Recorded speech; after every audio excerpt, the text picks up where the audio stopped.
need to survive. We need to fight. Regardless of who we are and what we have, doesn't really matter if you are dead. We need to act of warrior.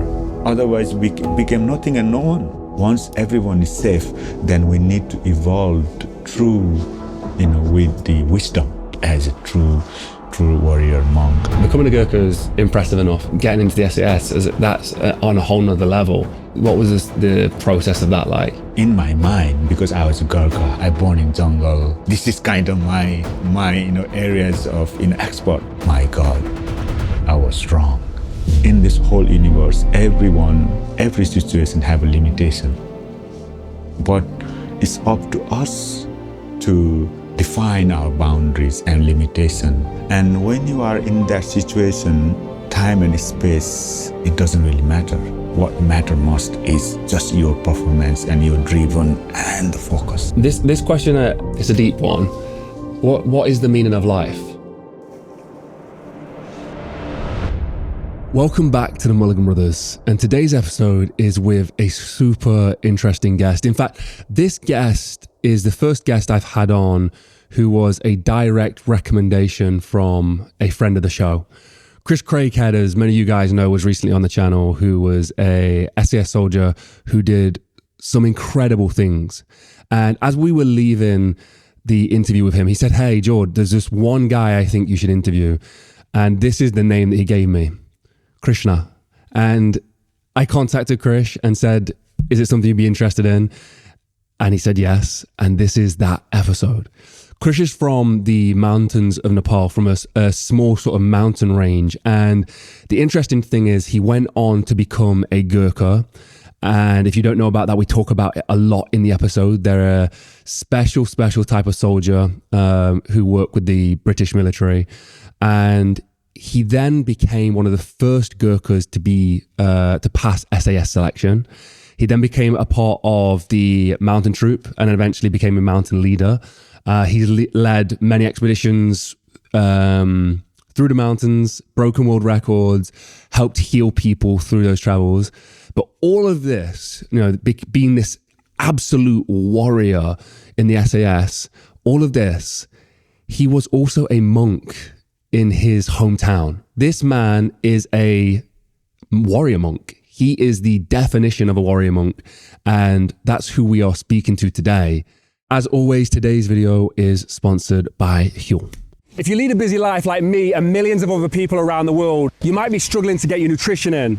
That's where this stuff comes in, absolutely clutch. If health was easy, everyone would be doing it. But Huel make it that easy. You scoop, you shake, and you go, and you get 26 vitamins and minerals, and every single ingredient inside this and all of Huel's other products has been expertly tested by their team to make sure you're getting exactly what you need. And if I'm really in a pinch for time, I'll grab their ready to drink, which has 35 grams of protein, 26 vitamins and minerals, and tastes delicious. Don't just take my word for it though. People like Idris Elba, Diver CEO Stephen Bartlett, and hardest geezer who ran the entire length of Africa use this as part of their daily routine. So if you want to find out more, go to the link down below. You can get exclusive offers, like if you sign up to their subscription service, you get 10% off all future orders. And if it's your first time ordering, you get a free shaker and t-shirt. It's also now available in major retailers in the UK and the US. What are you waiting for? Go get it. Let's dive in to the amazing episode with Krish. Can you bang on the big drum as well? This one. When just before, before you speak, because I want to just get in tune with the natural vibe. Yeah, just you can make it harder if you want to. Because we've got the pillow on it, mate. That's it. That's good.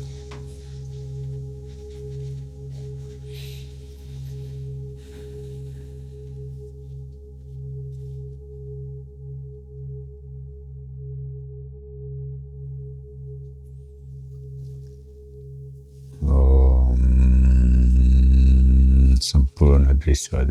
Thank you. That's such a peaceful way of starting a podcast. Thank you so much for that. What I usually do is just ask people just to introduce themselves and what they do. Yeah, thank you for this great opportunity. I'm very privileged and honored. And I'm Chris Thapa, and born in Nepal, about in Annapurna region. And just normal kids, born in remote part of Himalayas. And as a kids, not much expectation, not much about the world, knows in the mountain, and Gurkhas and SAS now, and obviously, a spiritual teacher now. This is what I'm really excited to talk about, is because our audience, has a strong connection with both sides of the spirituality side and the special forces and the military side. And, we've briefly spoke before this, and I've done a lot of research, but you somehow are able to talk about this sort of intersection between the two of them. And I think it's fantastic. So we're going to explore that. We'll I don't want to sort of skim over the military stuff, but I really do want to dive into that spirituality side. So people are going to get a really interesting look here. But just to start with, when you say you grew up in Nepal and it was like a remote location, for somebody like me, I'm growing up on, the average city in Nottingham in the UK. What does that look like in comparison to sort of what I would be used to? Very authentic, very nature oriented, and to be honest, like I say, there is no any let's say modern comfort still today in my village. I haven't seen any transport before I joined the Gurkhas, and there is no health post. Pretty much run around in jungle, living and farming. Very authentic, and still today I don't have any any form of certificate for education. And I think, but also I think because of the modern world we live in a way, it's very challenging, hard, and the hard work. And some of the things I biggest reflect on me is that the life, how hardship, graft, living in the mountain, and when there is not much of a comfort, in a way, comfort for the body, and the biggest thing I realize is all the modern scientists, modern world, and AI we're living today is so much body comfort driven. But also in hindsight, I think me born in the Himalayas, in the lap of mountain, so we call the god and goddess, the mountain, the deities, the energy form, is that everything to do the culture, society of ancient wisdom is comfort for the mind. We call the monastery or temple or the church or the mosque, it's actually in direct translation in Nepal, we call mandir. The word mandir is man is mind, and dhir is place. The place for mind. So that is the translation of, whatever. I think we're definitely losing this place, in the modern world. But of course, but like I say, we got so much comfortable for our body. But I think the important thing is, if we are not realizing now, today, I think our forthcoming generation will have maybe comfort of life and luxury, and the maybe science and AI, but eventually you're heading for the disaster, because there is all the conscious mind create who we are today and pass the legacy for the forthcoming generation. It's coming from mind, isn't it? It's coming from a single seed of thought. And if the thought is not close to the human and humanity and who we are in love and compassion and kindness, then what kind of thought and invention are this gonna give us is just far away from the truth, I guess. That's why this is going to be an interesting conversation. So the other thing we need to touch upon is being firstborn son, and that sort of move into becoming a spiritual leader and a monk. You wouldn't use the word monk in Nepal, would you? What was the word We call pujare. Pujare. Yeah, pujare is direct translation in English is monk, but monk is not like Nepalese name. But the pujare is yes, like you say, being a first son in my culture in the foothill of Himalayas is we almost like given, birth given. The first son is responsible for the spiritual side, to look at the maintain the mandir or maintain the temple or the church or whatever the society we believe in. But the society I grown up was the Buddhist and Hindu and shamanism. So we have every temple, every monastery, every place we worship is we got the Shiva, which is the Hindu, and then the Buddha. So both have a representation, and in the middle is always black rock, stone. So so this is kind of my birth given, because I was, being a first son in my family, and from I don't even know, in my conscious mind I was honed into, and then built into the worship, as a first of all we start from the house, and then once you became or good at it, then you will represent the tribe. And I have about 20 houses, and my tribe is Hunching Magar, and this is the tribe, then I represent the tribe is 9 and 10. From there, then maybe, 10 to before I joined the Gurkhas, 19. Then I represent the whole village, and we call the Tanimai. Tanimai is, Tan is a place, and Mai is a love, the place for love or place of origin. And that's where we worship the Shiva and then the Buddha, in the dialect translation. So that's, and then I kind of became the head of the tribe for the worshipping and pujari before I joined the Gurkha. Just to talk back about how stripped back it was where you grew up. I think I heard a quote in one of the podcasts you've done before where you would ask your mum what the thing in the sky was, and it was an airplane, but at the time, I think both of you didn't know what that was. Yeah, very, very,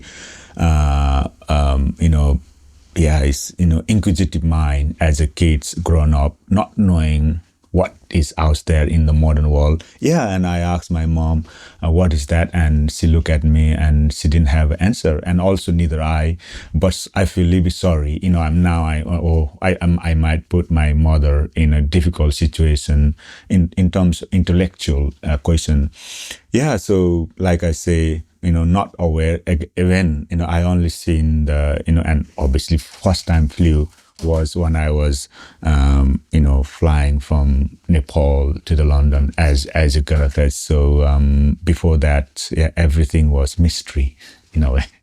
Wow. So the leap from sort of the spiritual world to the Gurkhas and hearing stories of the Gurkhas, what was that like? Because so your grandfather served in World War II as a Gurkha. So what was the whole seeing the other side of it, the probably hearing stories of what his adventures were like and stuff like that. Yes, to be honest, that's probably one of the sad story. I haven't actually, didn't have time to know about more my grandfather. I'm kind of doing it now because the way, the in the mountain, basically we didn't have access to all this, modern and archiving and thing anyway, because my grandfather, when my grandmother was pregnant from my father, and then he gone on the Second World War and he never to be come back. And then I think maybe because of the culture and society, no one has talked. And my father never seen the father in a way. And then we lost him Second World War. And the legacy over the 300 years with the in my tribe is always a warrior in a Gurkhas, and the word Gurkha mean to protect the universe, to protect the protect the land, to protect the feminine energy so that we can live as a humanity, longer. So, and my father wanted to join the Gurkhas, and he spent almost 7 years in, by that time is the place in India called Lahore, now in Pakistan. That's how we call Lahore in Nepalese. Those people who joined the British Army from Lahore is Lahore. And then he spent 7 years almost in Lahore to become a Gurkhas. And it's tough, being boy from Nepal. It's one of the hardest selection. Like I say, like more than, I don't know, about 20,000 applicants every year to be the British Gurkha, the warriors. And then also, it's a pride. It's the man, you are from, and every mother's, every parent's dream is to, send his son to be served as a British Gurkha. And as a young boy, for the culture we grown up, it's everything is our parents. And either we liked or not liked, to be honest, we don't have a choice where to born. We don't have a choice what color, and we don't have a choice which school we go. Everything is actually driven by our parents. The important is, yet again, when we grown up, we don't things, we don't give value and the important what they sacrifice for us. And the culture teach us, we need to respect them. Like I say, regardless we like or not like our grandparents, our ancestor, true colors of the skin, hair and nails and the flesh body is exactly same. And hence that if we are not recognizing that, then who we are truly, that's where the separation, and the bigger the separation, the bigger the suffering, and bigger the so-called identity crisis. Not what we built up through the intellectual, in academic, we recognize something else, but actually the true human and true connection is our bloodline, is our ancestor. Because of their sacrifice and their commitment, we are here now.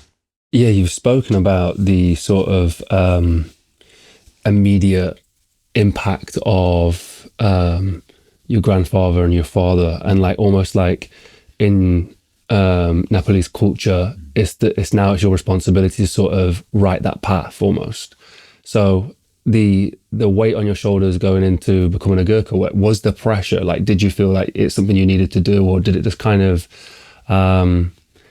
did it just happen and you managed to sort of fix the curse, or like not fix the curse, sorry, that's probably not the best word to use, but sort of realign where your sort of family's path was supposed to be? Anything can be a curse and anything can be your desire and dream. It's all about how we put ourselves in it, all how to recognize that. Of course, it was, like in a way, it's my parents' dream, for me to become a Gurkhas and before I even born. But I think that it's a life when that's what we call the bhakti. Bhakti is an energy form, which is the commitment and devotion. But when our own desire and dream is bigger than who we are. For in this case, I think once I realized my parents are my everything, my ancestor, believe it or not, now today, still now, I got 6 family in one house in Nepal. It's my responsibility. I took this responsibility, but responsibility is bigger than myself. I think that will give us the true value and the workmanship, the craft we have to do.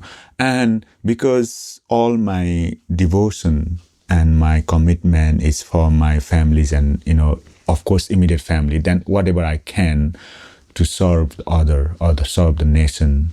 And this is have to be from my experience, because a lot of us will kind of self-centric and our identity driven, what for me, and we almost detach with our own soul and our own bloodline. I think if we are more, the bigger the separation, then we regardless what we have in the bank and what would the, where we live, is eventually it's not gonna be give us a peace and happy and joyful, life. I think those are the things beyond our sensation, because that give the, reflection to our sight. And what we hear is something can be carved and can have a direct impact where we are. But I think if we develop our sixth sense, what I hear, what I see, what I feel can be changed and reflect and realize, and the true peace and happiness can be found from there. And that's where the bloodline, the legacy, not for myself, of course, what for me, but also how can we also enhance my family and my community, my society. And then you can go, to the country, that hold the family and friends safe today.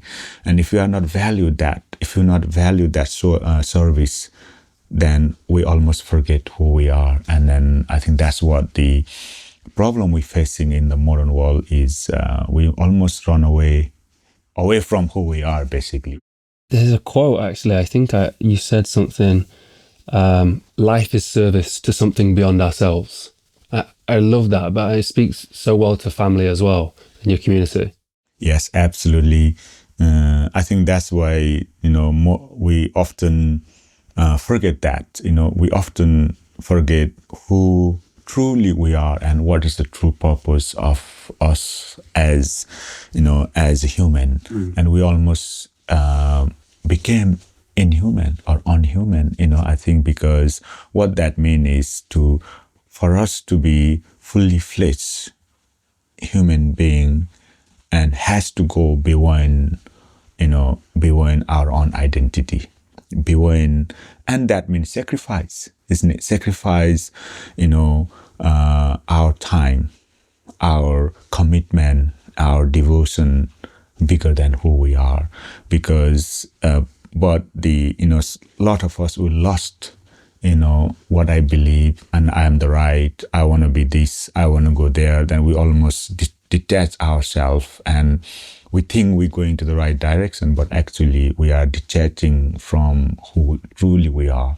And that's why I think all my experience over death and or climbing the mountain, or more understanding the ancient wisdom, is teaching us beyond who we are. And whenever we are in hard, dying bed, the only thing matter is that how truly are we feeling, which is beyond our own self. And it has to be the, bigger the energy and the environment we are. And the direct impact, of course, is the family and friend, or the people we value most. Some of the values that you talk about from your culture, I think really aligned well with, or it's within sort of the Gurkha. When you think about Gurkhas, these are the sort of the values that you think of. And I've heard you again speak about sort of how society looks at the Gurkhas like almost like these heroes, and like they're really very well respected as people.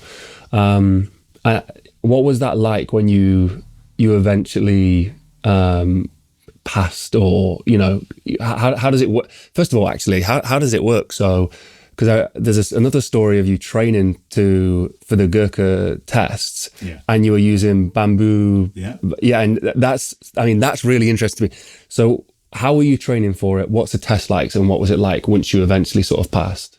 Yeah, very tough to the Gurkha selection. It's possibly, I would say, it's one of the toughest selection, especially you are young, 17, 18 years old, almost like you are, kids, teenager, wanted to be, something else, but you don't have clue. But then tested in a high level of physical, and then some of the tests are, we have to do the 12-time pull-up, a 17, 18 years old kid, and we have to run about 6 or 7 kilometers uphill. The starting is uphill, and then the process is we carry the, we call the doko, and which is a bamboo made basket goes on your head, and I still have the frame of the bamboos on my forehead. Like when I put the arms, I still feel there. And then the rest is so tough. There is no time, Time doesn't exist, because only thing is either you first, second, third, and either you are at best or nothing. And when you are in that situation, time and space, and it doesn't really matter. What matter most is just your performance and your driven and the focus. So this thing, and the next one is the sit up. There's a lot of almost 6 month plus process, but these 3 tests is so demanding and challenging. First thing is doku rest, the bamboo rest. You just line up, carrying on the forehead, and then just go and run for the life. There is nothing here apart from there, because so much thing you are living for yourself, your own dream and desire as young kids, and you're living for your parents' dream. And also, as a young boy from mountain, to be able to come to the UK and serve for the legacy of the 100 years of our grandfathers, everyone be part of that, the built up value. And the other one is 45-degree. You can try that, this one in the gym. 45-degree, but you are not, your knee, your feet has to pretty much straight, and only your from hip onwards, and your your head touch the knee 25 times in 1 minute, boom, boom, boom, boom, boom, boom.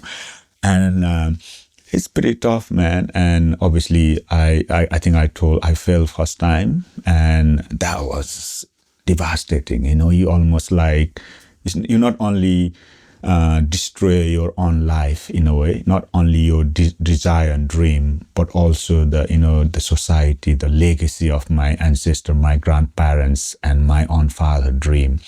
That was pretty tough, going back to the forest in Annapurna, and after failing, almost we became hopeless, isn't it? A lot of people talk about the physical, and if you not have a mind, driven, but actually, when you are physical give up, mind, they might be thinking so much thing, but physical is hard, mentally it's hard to grasp that, isn't it? I think this is where my realization is, whatever we do in life, and there has to be the hook has to be outside us.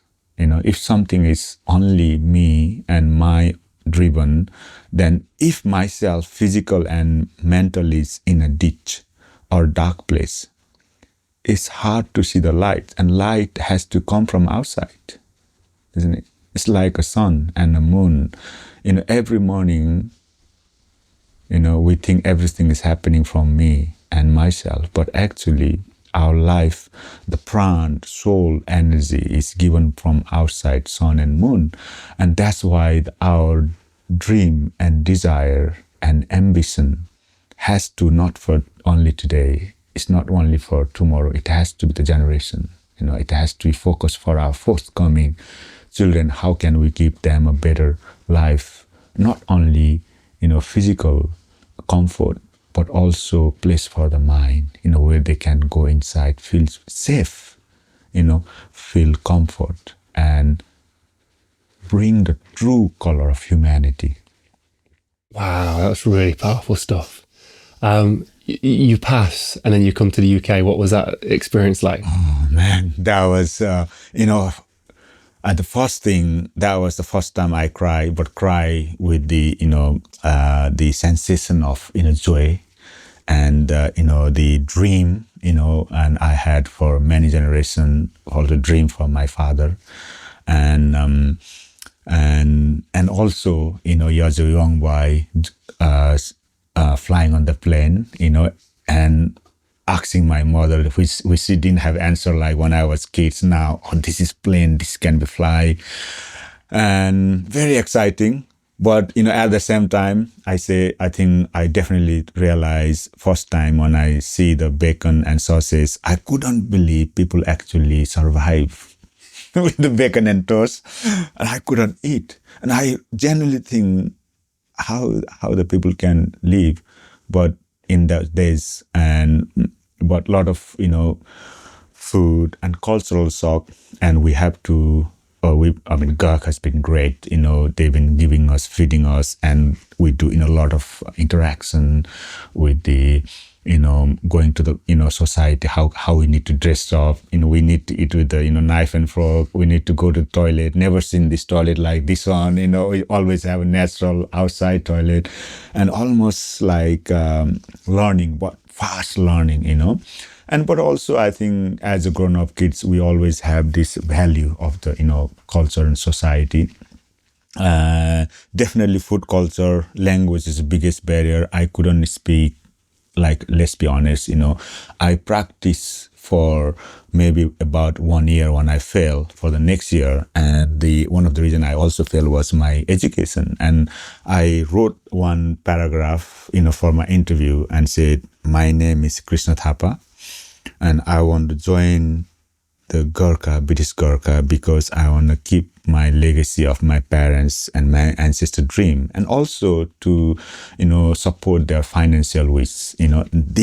For this 3 line, I practiced for 1 year, because normally we heard, because normally we heard the first question will be asked from the, officer, the Gurkha, the British Gurkha officer will be, why do you like to be a British Gurkha? It's like, oh, my name is Krishna Thapa. I want to join because I want to keep the legacy of my parents' dream and also support financially so that we can live happily and peacefully in the mountain. So, that and coming here, now you are in it and seeing and be, part of that was, I think it's a great opportunity. And I truly believe that time, my dream, I can live and happy. And one of the really great thing happened on the greatest, and still is the legacy I live by and dream I live by, and also the course as well, because my grandmother, which is, my inspiring, my first wake up conscious mind was she was chanting and singing bowl in Himalayas. And obviously when I came to UK, first picture, and we send, I send with the Gurkha dress, proper military dress, and we send to my grandmother, and apparently she said to my father, she said, oh, my grandson Krishna is laughing. Now my generation will never be a poor and never be a suffer again, because my grandmother she lived in because after losing her husband, we didn't have place to live. So we live in a smaller, with the haze and like with just a couple of trees on the side. That's how my father and grandmother, lived their life. And then later on, once my father lived, then we make a smaller, small one, smaller like cottage. And she said, but sadly, once I joined the Gurkha, she died, and I couldn't able to meet her personally. But when I went back, and my father said, she look at this photo you sent her, and she said, now no one will be suffering like her ever again. And no, I think I truly live by that dream and that desire, and my every morning, ritual, every morning wake up and to gratitude and her dream. And I every morning go outside, have a water in a small glass, and I will dedicate it this time and moment, to her and the legacy. And I will walk for, every last breath to keep that legacy, who we are, and keep that bloodline, as clean as possible. I hope you're enjoying this episode so far. Chris speaks about some absolutely incredible things, and we get to talk about pilgrimages, and a lot of that was based on my stone run. And the reason I'm mentioning that is because I'm wearing the Brass Monkey t-shirt right now. I'm looking at the Brass Monkey Ice Bath. We are still rolling with the Brass Monkey giveaway, where every single £5 donation with the link down below goes to my charity to help bereaved parents. That's why I carry the headstone across 480 miles. And yeah, if you want to help support that, please go down below, or you can go to the GoFundMe and donate. Let's dive back into the episode. Sorry for disrupting the video, guys. Let's dive into it. When you return home for the first time, after going to the UK, and you come back, this spiritual leader and now Gurkha, what was that like? First thing is it's like a lister, if let's be honest, when you go back to the mountain, let's be honest, from my mountain range, I was the only one by that time. We had and my relatives, my uncle was Gurkhas. He was in Hong Kong by that time. And then maybe no one. Then I kind of, after many years, I was the only one with the whole, not only my tribe, my area, but whole mountain range. And that is the news. It's like, big breaking news, like from this area, like Thapa is joined to the Gurkhas, everyone, and whenever we go back, it's a big celebration. Like we play a lot of ancient way of drum, it's so called the music and dance, and we go and we it's like party basically, dancing, and great thing was great to see the mother and then my father like kind of joy, happy, and I think it's a moment to treasure. Some of the moment in life we always wanted to treasure and keep in our heart and mind, and these are the moment, and we need to reflect when we dark down and deep, and that's how the compassion and love have a power to dig us out from dark area. When you had your first experience at war, what was that wrestle with sort of the spiritual side, and then also having to fulfill your duties as a soldier? Like, was it difficult? Was it something that you wrestled with? Or if I'm honest with you, to be honest, I think when I joined the Gurkhas, pretty much I was one thing in my mind was I was so much into the devotion, and my life was a Gurkha. My life is a soldier. There's nothing was obstructing or distracting me, and purely I think I was in so much joy, so much dedication, and that's what we call the now I can reflect what I did, and the way how we did is like we say, like a lot of energy and chakra healing level. We truly believe if you are into the devotion and commitment, normally your survival and your best energy will lift up to that level, because it's pretty much you are not identify who you are, because who you are became the life and life of service. And when I was Gurkhas, there was nothing, nothing gonna distract me. There was nothing gonna, pull me down, because I was the Gurkhas. My whole life is there is no life and death, Once we have that mind of focus and dedication, devotion, it doesn't really matter, what is outcome, because you are into the moment. You are moment of service and dedication, not only for yourself or ourselves, but this is for the truly believe, your parents, the dream, the family, and also the family that gave us the reason to leave the house. The reason we left, every single soldier or the service, any kind of service, everyone in a service in a way, if you have that devotion and love and kindness, the reason we leave the house is what we left behind. It's not the reason you go there. I think that's why the country that hold the family and friends safe, the family who hold our hearts and mind, is the reason we do our service. I think, and this is, my life was that, definitely 100%. no distraction. I couldn't have any, later on, once I left the Gurkhas, then in the regiment, and long after the service, like I say, the trigger for me was the, so many incidents, but one of the great incident is when, someone giving the life for you, then it's ultimate sacrifice someone does who you are. But then it's not the act of someone else did whatever they do, with their intention and desire and dream. But the question, the impact for us is what we perceive, the way we perceive. And that is the hard to deal and hard to swallow. And my true feeling was that am I living my life, or am I living someone else's life? Is this what they call enlightenment? Is this called what the ultimate life-changing experience? And is this the moment in life junction, or either you go this way or that way? It's a lot of things. And then if you truly realize, then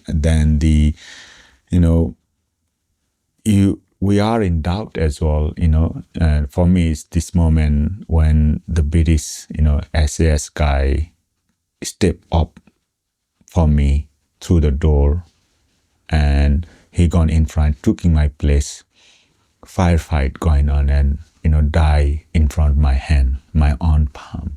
Then you look at them, oh my God, and then almost change the whole scenario, what we believe, what we see, what we hear. It's not a truth, Truth is action, and, that we learn from the modern world. So many people call, you are from here, you are from there, you looks this, you looks that. But actually, when it comes to the life and death, and when it comes to the true ultimate sacrifice, who we are in the flesh body, it doesn't really matter. What color, what background, what you're thinking, it doesn't really matter. What matter is who gave the ultimate service for you to live here today, and who gave their life commitment and dedication for us to walk here safely, and for us to leave a legacy and to protect whatever, entity or whatever the way we can live a better place. And then I think this is where one of these incidents changed my life, is that, whatever I'm seeing is not true. Whatever I believe in is not truth. What is true is that the, sixth sense, when we sit down, when we reflect, and I even asked, is that the reason why the Buddhists or Hindus believe in reincarnation? I am alive, but my value, the way I see the world and the way world react to me, now my reaction and response is completely different. And that's where I, start triggering, my changing the way I see and my values and my respond, to who I am. And that's probably the time I truly recall connecting to the 4 years old Krishna Thapa, doing worshipping in the Himalayas, and didn't understand the value and the reason. But then with this incident about life and death, not once, many times in a wartime, and then almost lost what is my true identity, and then go beyond the true identity with the help of the rekindling the spirituality is it's very hard as well, because in the modern world, everyone is connecting the spirituality with the religions and with the belief, but I don't think that's the right way. But right way is to what need to be done, we have to do it. in a pauper warrior, soldier manner, because again, the whole world is chaos. I think but yet again, no matter what, we have to live here. This is the world we created. Either we liked it, not like. But in order to live the true genuinity and true humanity, we need to stand up and fight what is we believe is the truth. Not only for ourselves, for the legacy, for the sake of our generation to come, to be safe. And that has to be done first. And then when we survive, when we safe, then we have to show the way. What? You can be better this way. Now, I think that's what we truly, understanding the ancient wisdom and understanding our own, culture, value. And, it's sad because over my, career, I left Nepal when I was 19 years old. Actually, I spent about 25, 30 years in the UK, and every time I go to the church, not many people goes, and I spend actually more time in church than in temple and monastery because I'm here. The interesting thing, what I really realize is, no matter where you go for you go to the monastery, you go to temple, you go to the mosque, you go to the church, because we label through our sense, we think, oh, he's going there, he's following, she's doing this. But actually, what truly happened for us, physical body and mental body, is no one care. The interesting thing is a place, either nature, especially dedicated church, temple or mosque, you go, we sit down. We sit down and we silence. This is what need to be learned from the modern people, because we are so much into this generation of receiving and receiving 24 hours, so many ways, every way we're receiving, but we don't have a time to reflect. We don't have a time to instigate our sixth sense. By only silence, by only sitting down in certain areas, then we can reflect, not only conscious mind, but what happened is the science of ancient wisdom is whenever we collapse our legs, because the evolution of human being physically and mentally is certain level of gravity, when we stand up, our energy soars towards survival, towards our sight and hearing that will us to survive. Though we evolved to survive in dangerous world, but that how consciously and subconsciously parasympathetic nerve will work to survive. That means we don't do any realization.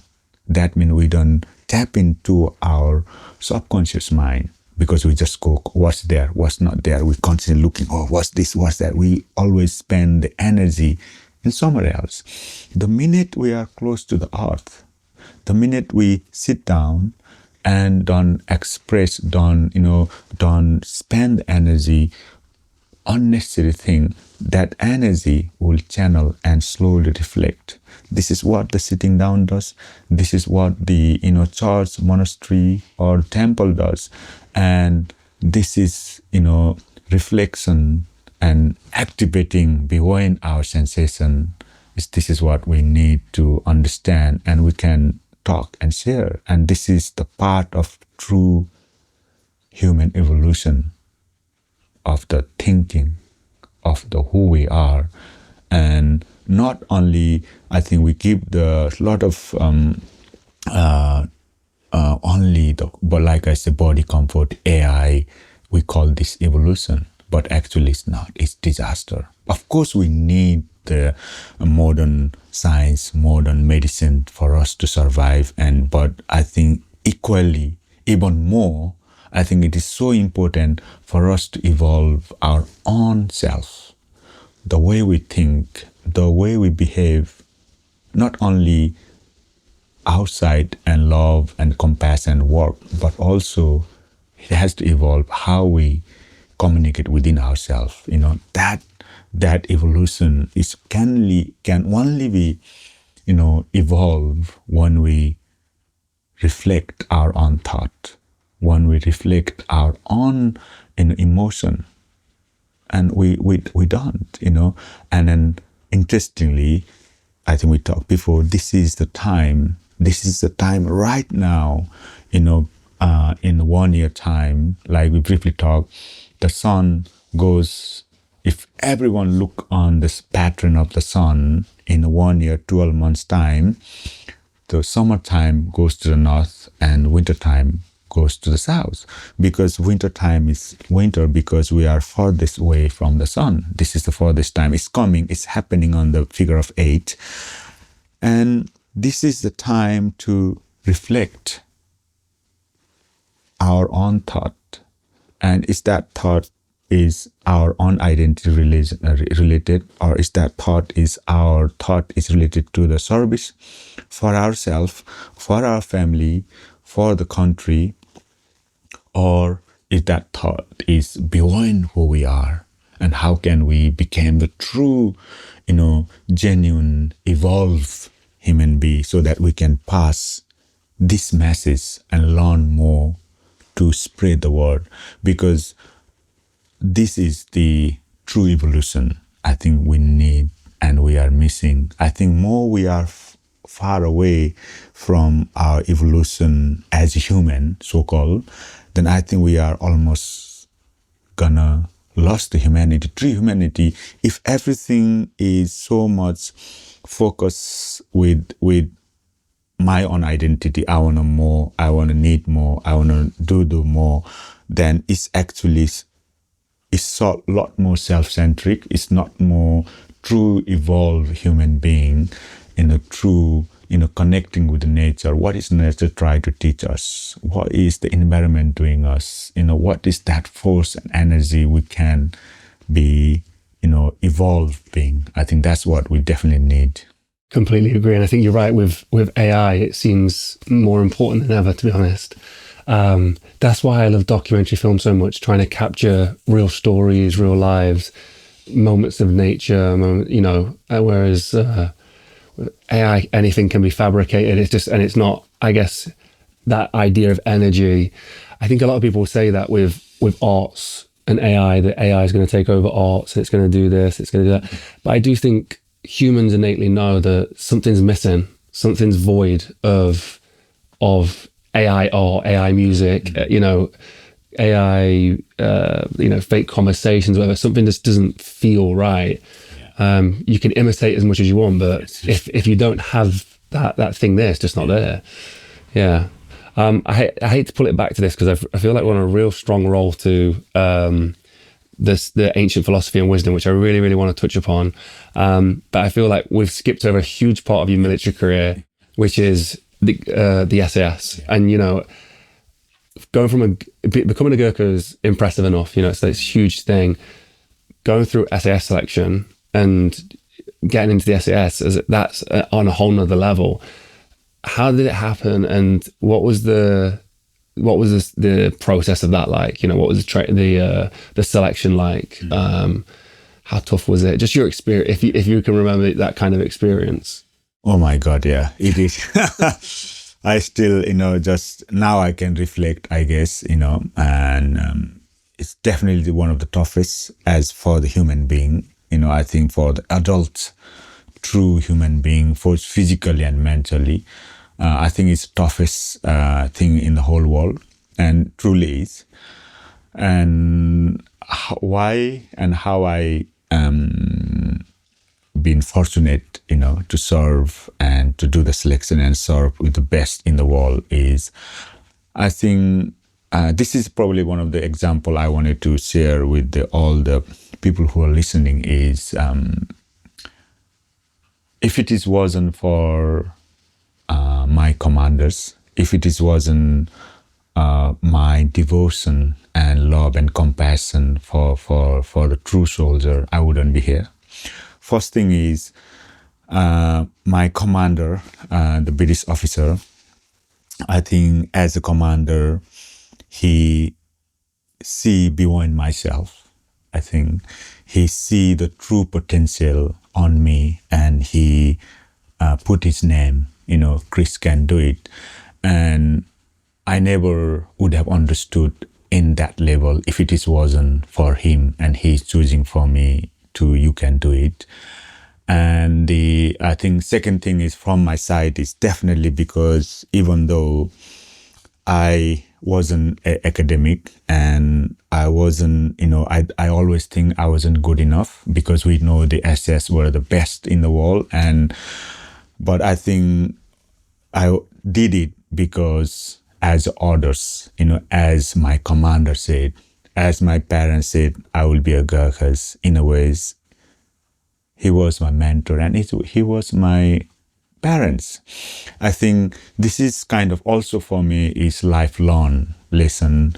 I think as the situation changes and as we evolve, whatever our dream and desire, I think we need to shift our kind of way of milestone as well, because in a way, it's the British Army, Gurkhas, the Gurkha officer were my parents. And then, you know what, I make my real biological parents happy being a Gurkhas. But actually, when I said to my parents, I want to go to the SS, my parents said, don't go back to stay as a Gurkhas. So, but then what I mean is everyone in this whole universe, every situation have a limitation. But it's up to us to define our boundaries and limitation and willing to take next step, and that whatever situation will allow us that you and you only make a live or make a decision maker. I think sometime when ourself in doubt, sometime when we ourselves is in the unsure, then I think we need to have a hope and faith. We need to have a connection between our physical and mental boundaries. I think this is the reason my Gurkha officer OC said, right, Chris, we're gonna send. I have no ability to make that decision and put myself there because I trust on him. Because I was obeying his order.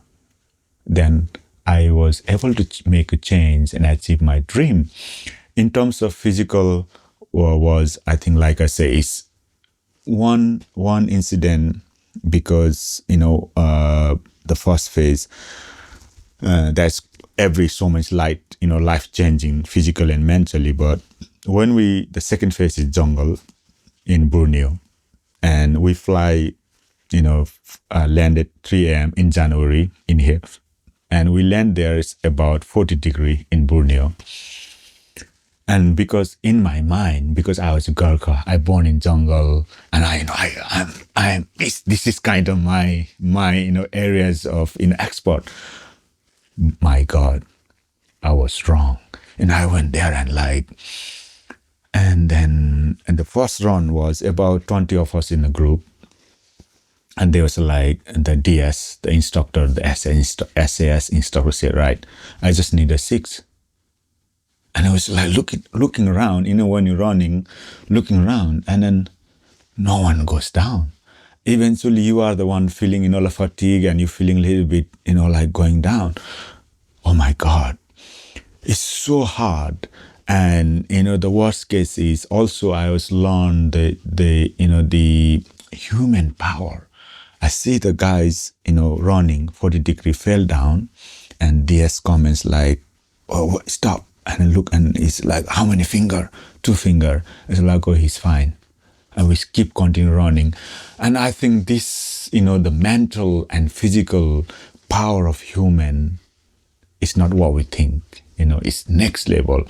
And we don't leave that comfort area. I think as a true human, I think that's why the physical challenge and mental challenge is I think we are definitely need to put ourselves up front there to go and have a hope and a faith to step in.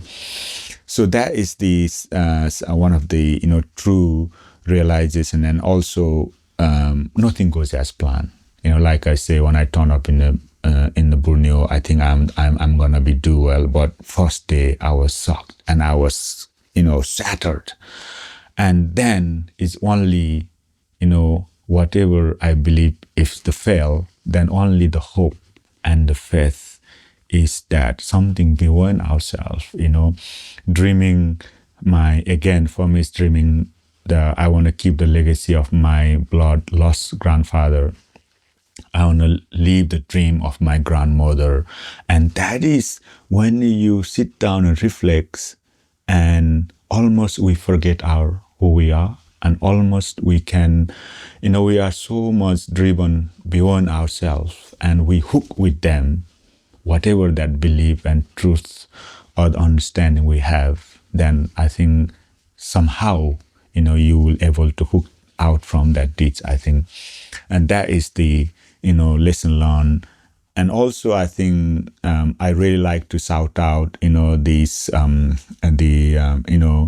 I say normally, a lot of, like you said, a lot of people or the British, media, Gurkhas are the best, and they gave the opportunity for the people like us to come and serve. But I truly believe, actually, what you see is your own reflection, isn't it? If the environment and the society is not here, we became no one. So what I mean is, but actually, the true reflection you're giving us to the Gurkhas is your own reflection. I think this is what another thing I really, really wanted to highlight is the humble and the opportunity the British people over the, like 1,000 years evolved almost like universe, leading so much stuff. And then for us being a Gurkhas to be allowed and to show and serve, genuinely is your own reflection. And I like to thank you for this opportunity. And also, I think for me, my commander and those who never been thanked, and, they have a hope and faith on me, and you can do it. And then I think I truly believe we need the people like them. We need the leaders, and we need the fathers and mother. The parents need to allow, and point when the kids or your co-worker, is working and or doing something, and if you truly believe they can go beyond, I think we need to point them. And as a leader, I think without the parents and the leaders allowing and see through them and show the path, isn't it, for the true success of for themselves and for the whole community and country. And that's what I really like to thank you, kind of, if they're listening somehow, and then, my boss is like, oh, that was me. Hopefully they can reflect, I guess. I love that. We spoke about this before about sort of levels of consciousness. I think I don't know how you described it. We talk about sort of we live out of instinct, and then we live for other people, then we live for truth. Yeah. But it's really nice hearing the way you speak about, serving the SAS, being respected, across the British nation, like you say, like the Gurkhas, well, everyone says it, super respected for all those attributes that you have.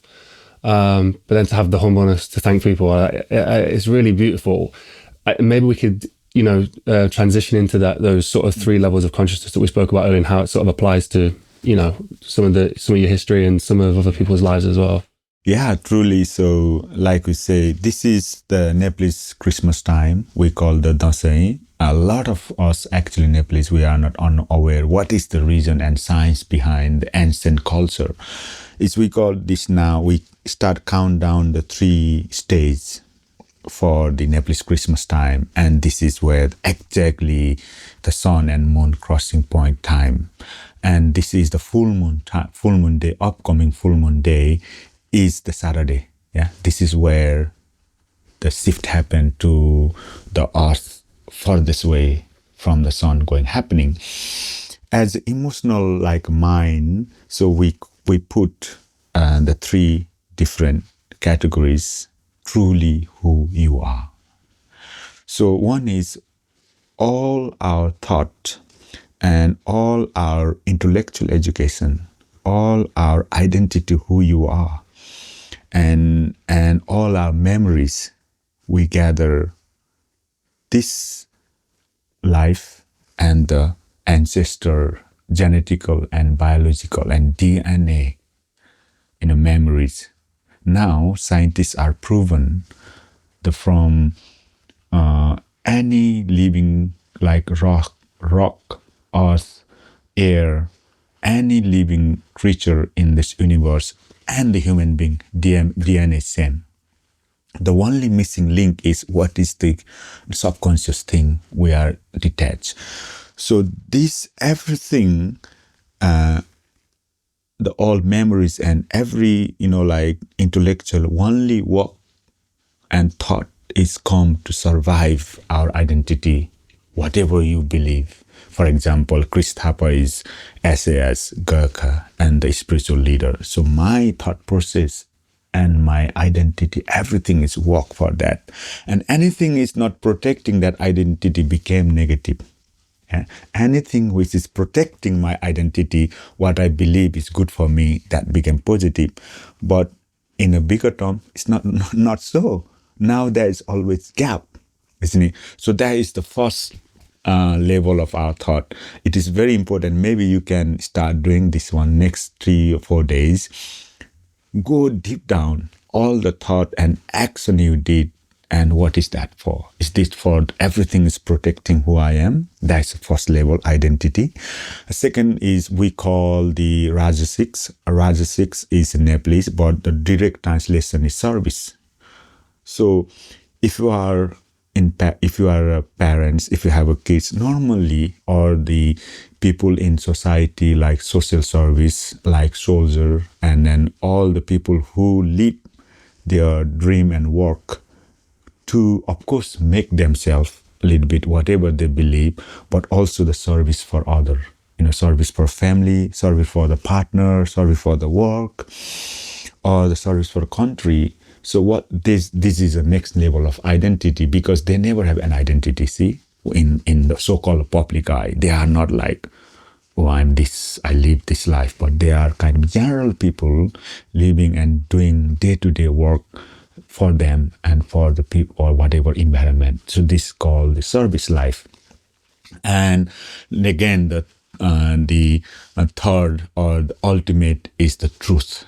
The people who genuinely, come out, spend the time on their own, spend the time in Eastern philosophies. That's what we call the monk or the guy who live in the cave, or people who dedicated their life for one thing and one thing only. Those are the people who really don't want anything.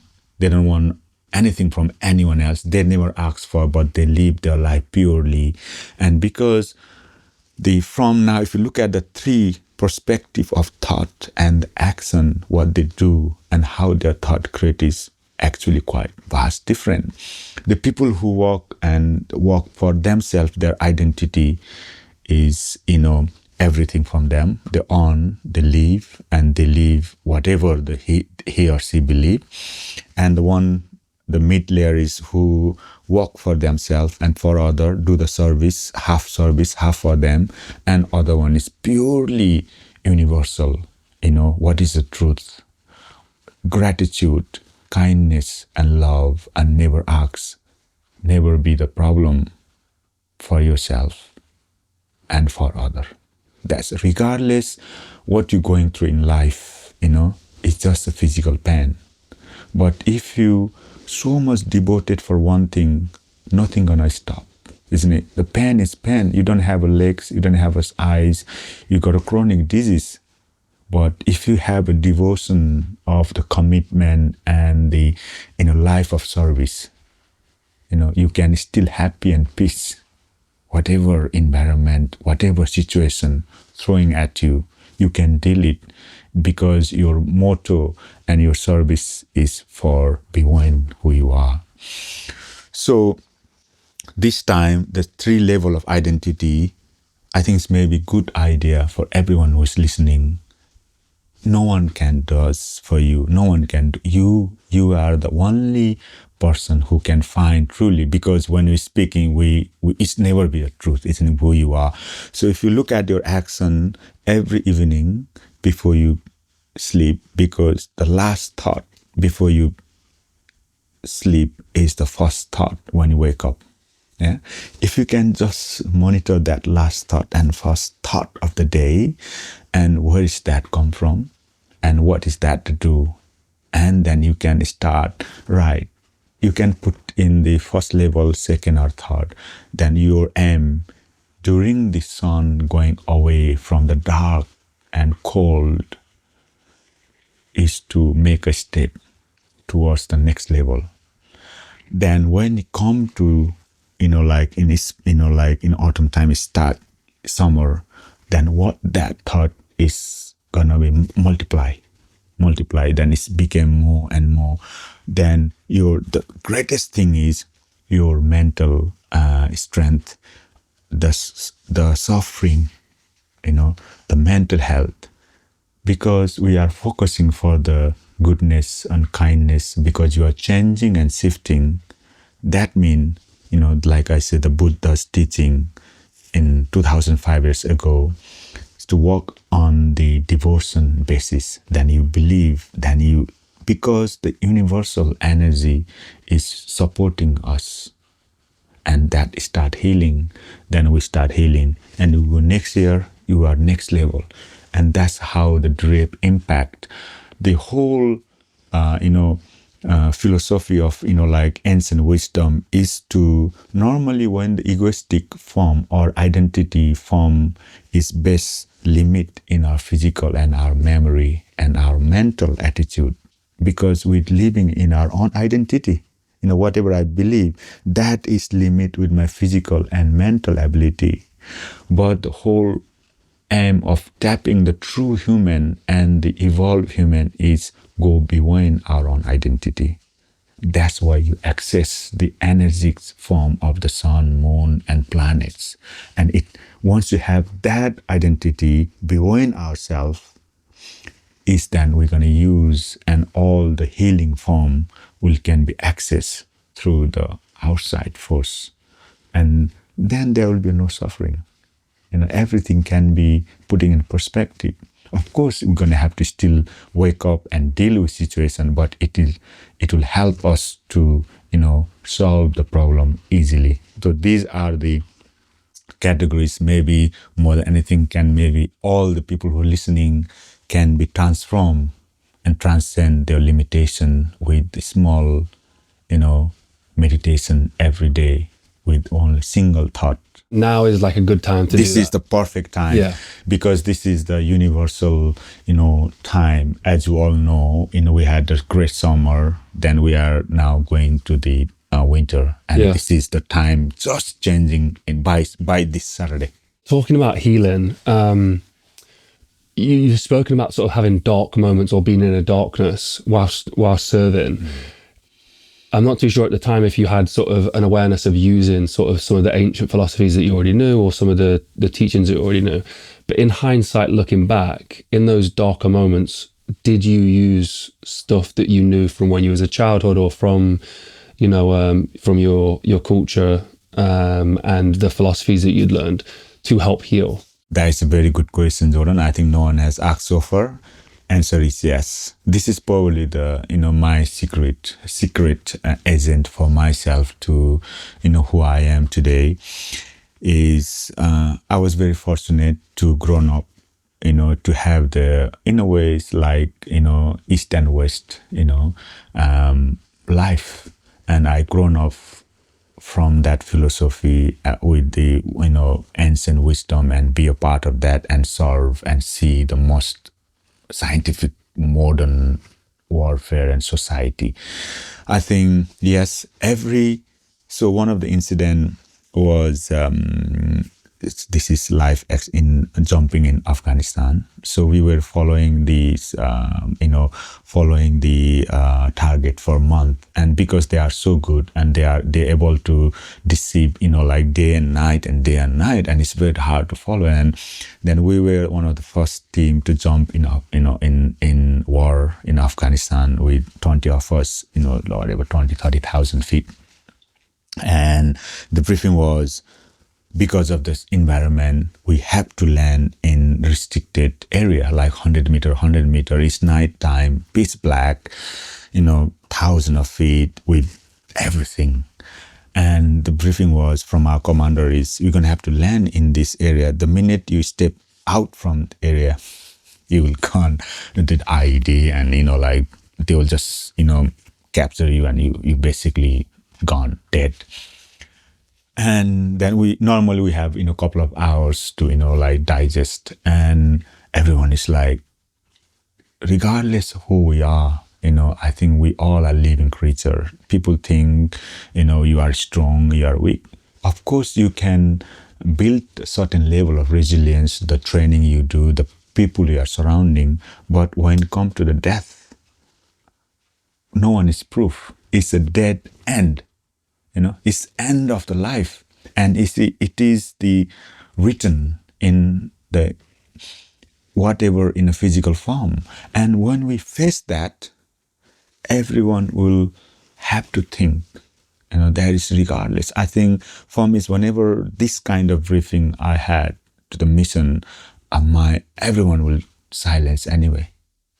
No one actually talk, very interesting, and everyone will go and then do their thing and whatever. But for me, I remember going back to my room and just sit down and meditate, sit down and meditate for hours and hours.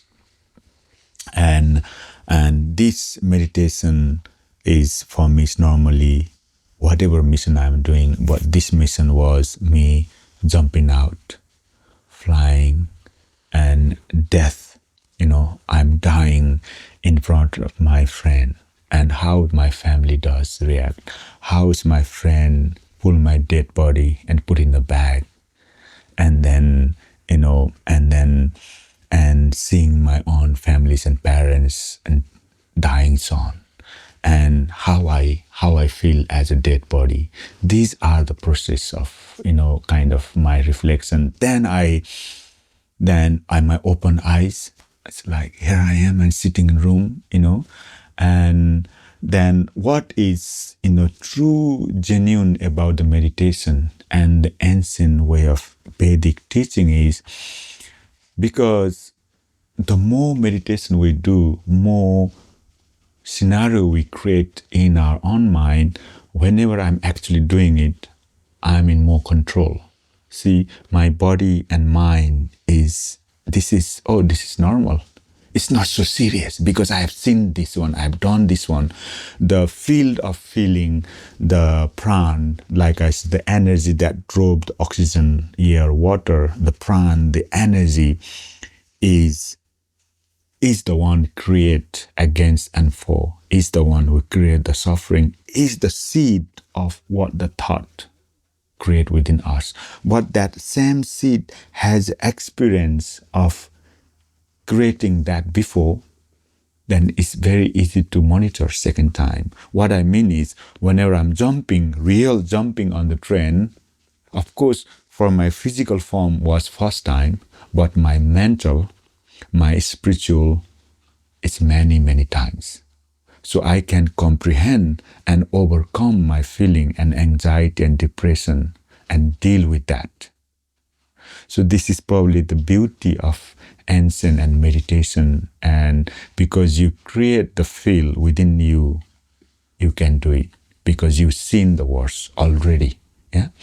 So and then when you are actually jumping, it's just like, oh, of course still be a danger, but what I mean is you can compile in understanding and put it in a perspective and a reflection in better than first time.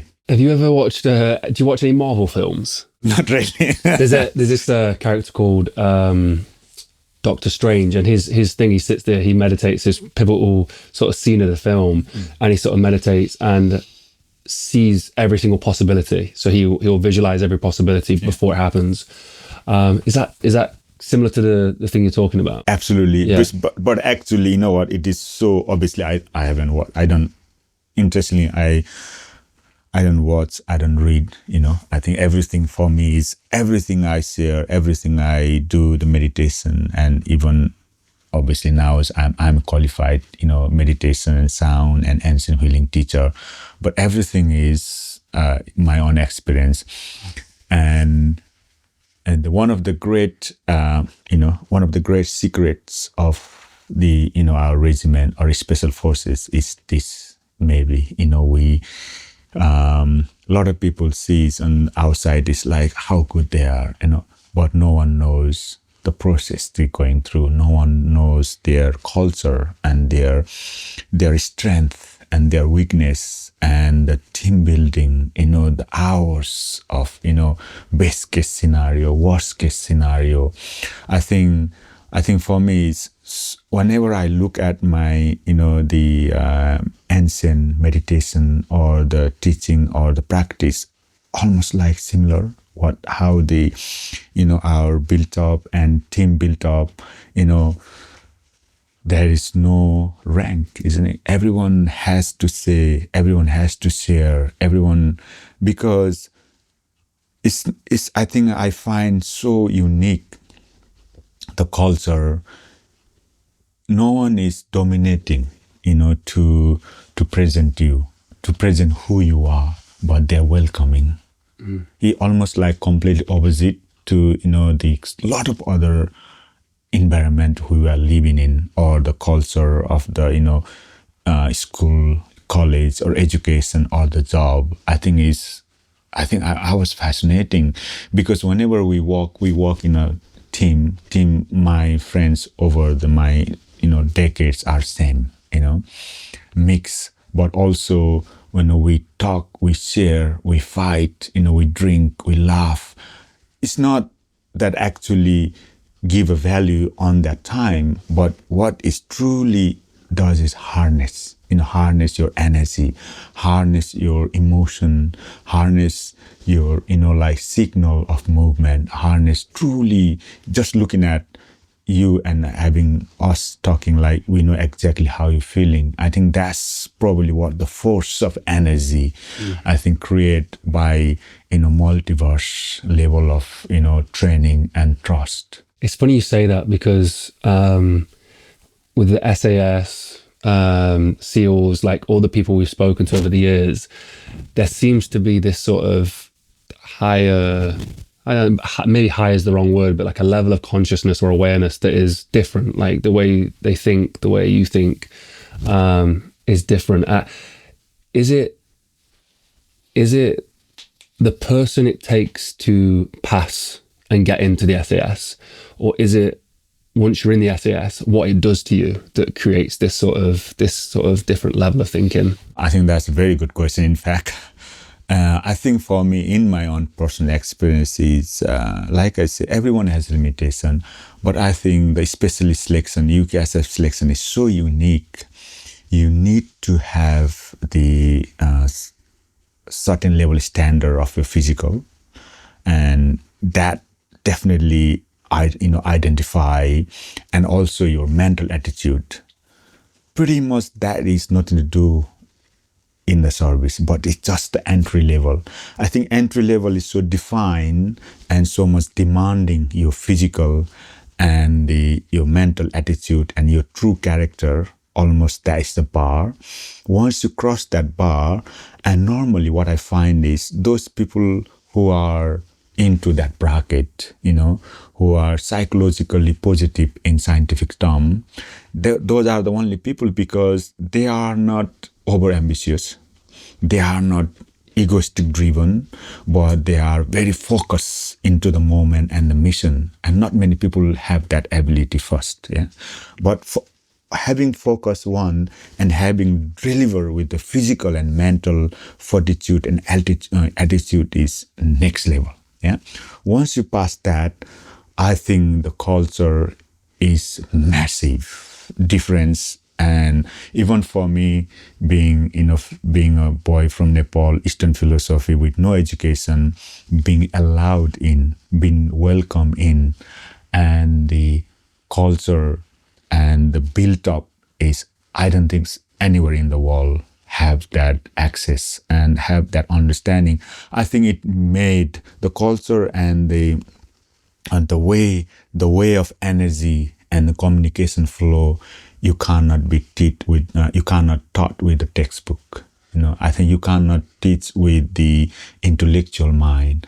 I think it come from the experience over the, like 100 years of fight, 100 years of laugh, 100 years of, drink, 100 years of, that culture is so unique. I think I hardly compare anywhere else. The camaraderie, the life you have, the fun you have, and also the death.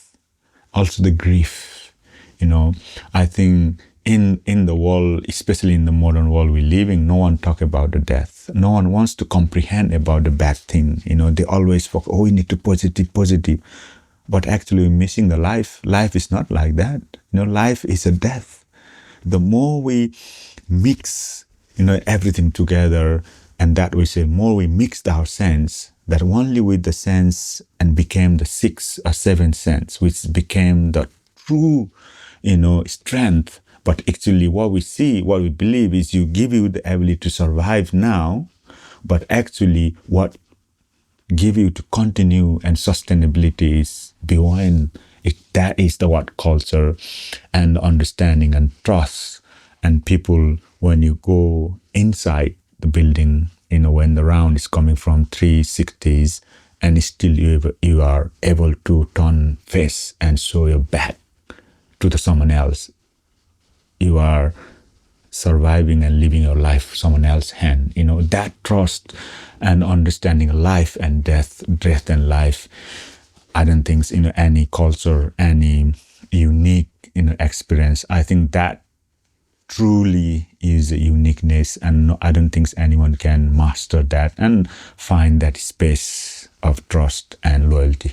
Do you have any thought on, a lot of people use the terminology for yourself, like warrior monk. Do you feel that that's the case, with, being in the SAS and following the spiritual side? Is that something that you sort of embody and take on board, or? You know what? It's the warrior monk is actually, I didn't choose it. It's very interesting. I thought that was the case, yeah. Because obviously, I've been very fortunate with I've been fortunate enough to serve, again, best friend. I'm still, my friend who I was actually texting 2 days before. He's the head of the UK selection in SF. And I was just so fortunate, over my career. Without they giving me an opportunity who truly I am, I wouldn't able to full-fledged human being. I think being a Nepalese boy, spiritually driven, but also Gurkha blood, and being Gurkhas, being the, UKSF is truly who I am. And it's my milestone of realization, act of service and giving back. I think without my true comrades, who is in especially my majority time in regiment, give me that opportunity, and without they allowing me to welcome me and show me the path and truly who we are, is their reflection. Who I am is their reflection. It's not me. And that reflection is we almost forget where is that come from. That's why I said when the British SAS give the life, I feel it's for me. Then it's the question of my own realization. Am I actually living my own life, or am I living someone else's life? Then if the death is so imminent and permanent, what my this limited time, what I need to focus then, what I can share with this lesson, how can we change the way of generation to come to protect and to sustain longer as a true, warrior and true warrior monk. I think that's why I said we need to survive here. We need to fight, without, regardless of who we are and what we have, doesn't really matter if you are dead, isn't it? So we need to survive. For us to survive is we need to act of warrior. Otherwise we become nothing and no one.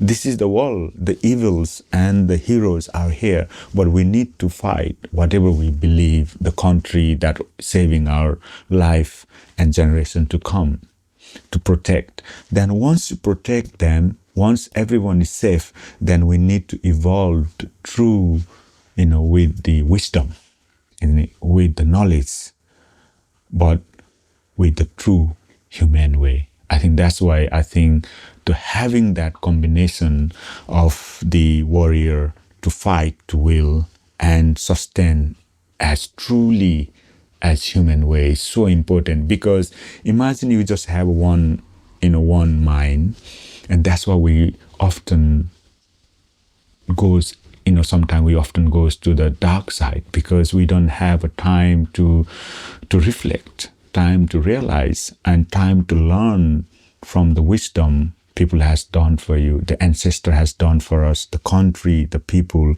And then that's where the thinking, in a way, is meditation. That's where the monk part. And actually, is a couple of my friends, we were talking, and because I said initially when I left in 2022, I said I'm gratitude and grateful of what I did, but I think I truly believe, I think I need to share this ancient wisdom, what helped me who I am. Without this ancient wisdom and truly my Eastern philosophy, I wouldn't be able to live today. I would have been something else. And I said to my friends, I was like, I think I need to, I am happy to teach about, mindful and meditation and, the singing bowl and breath work. And they're like, oh, Chris, why are you talking?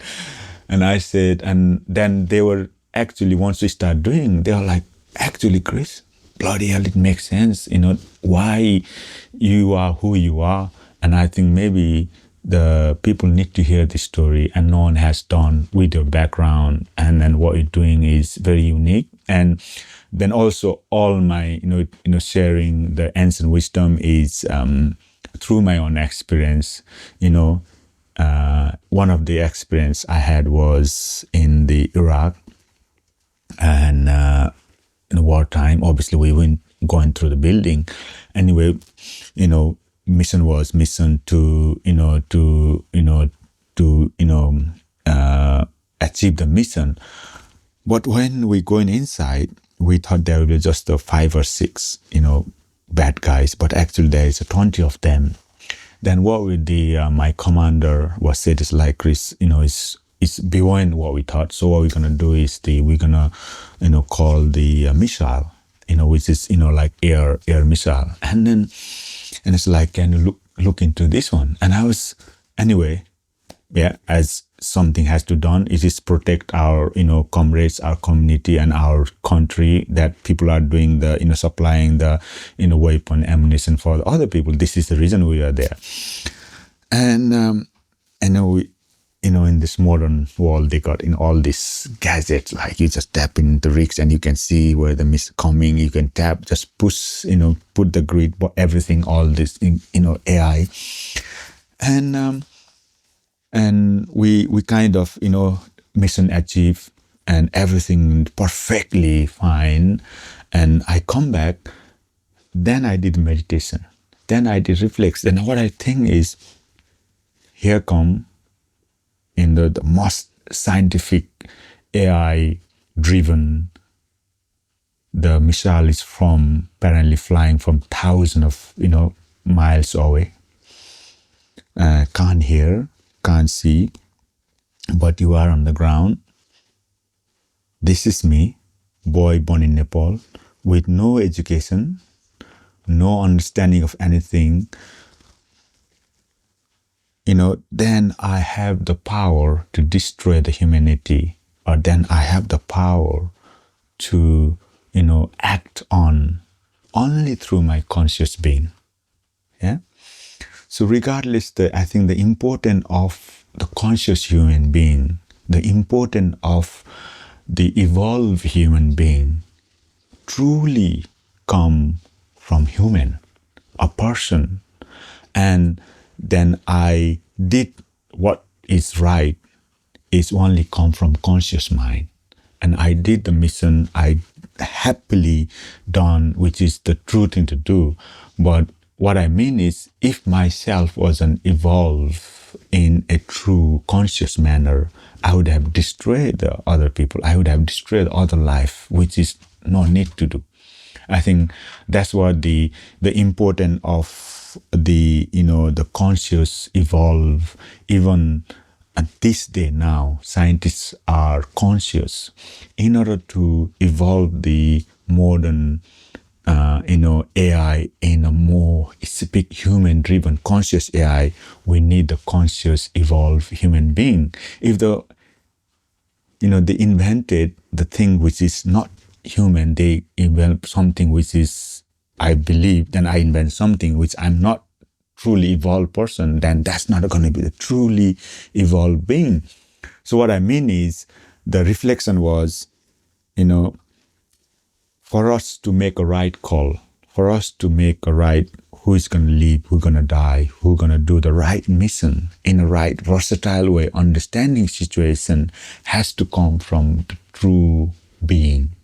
And only true being can be observed and can be detained information through the meditation, through understanding the love, compassion, and through who truly we are.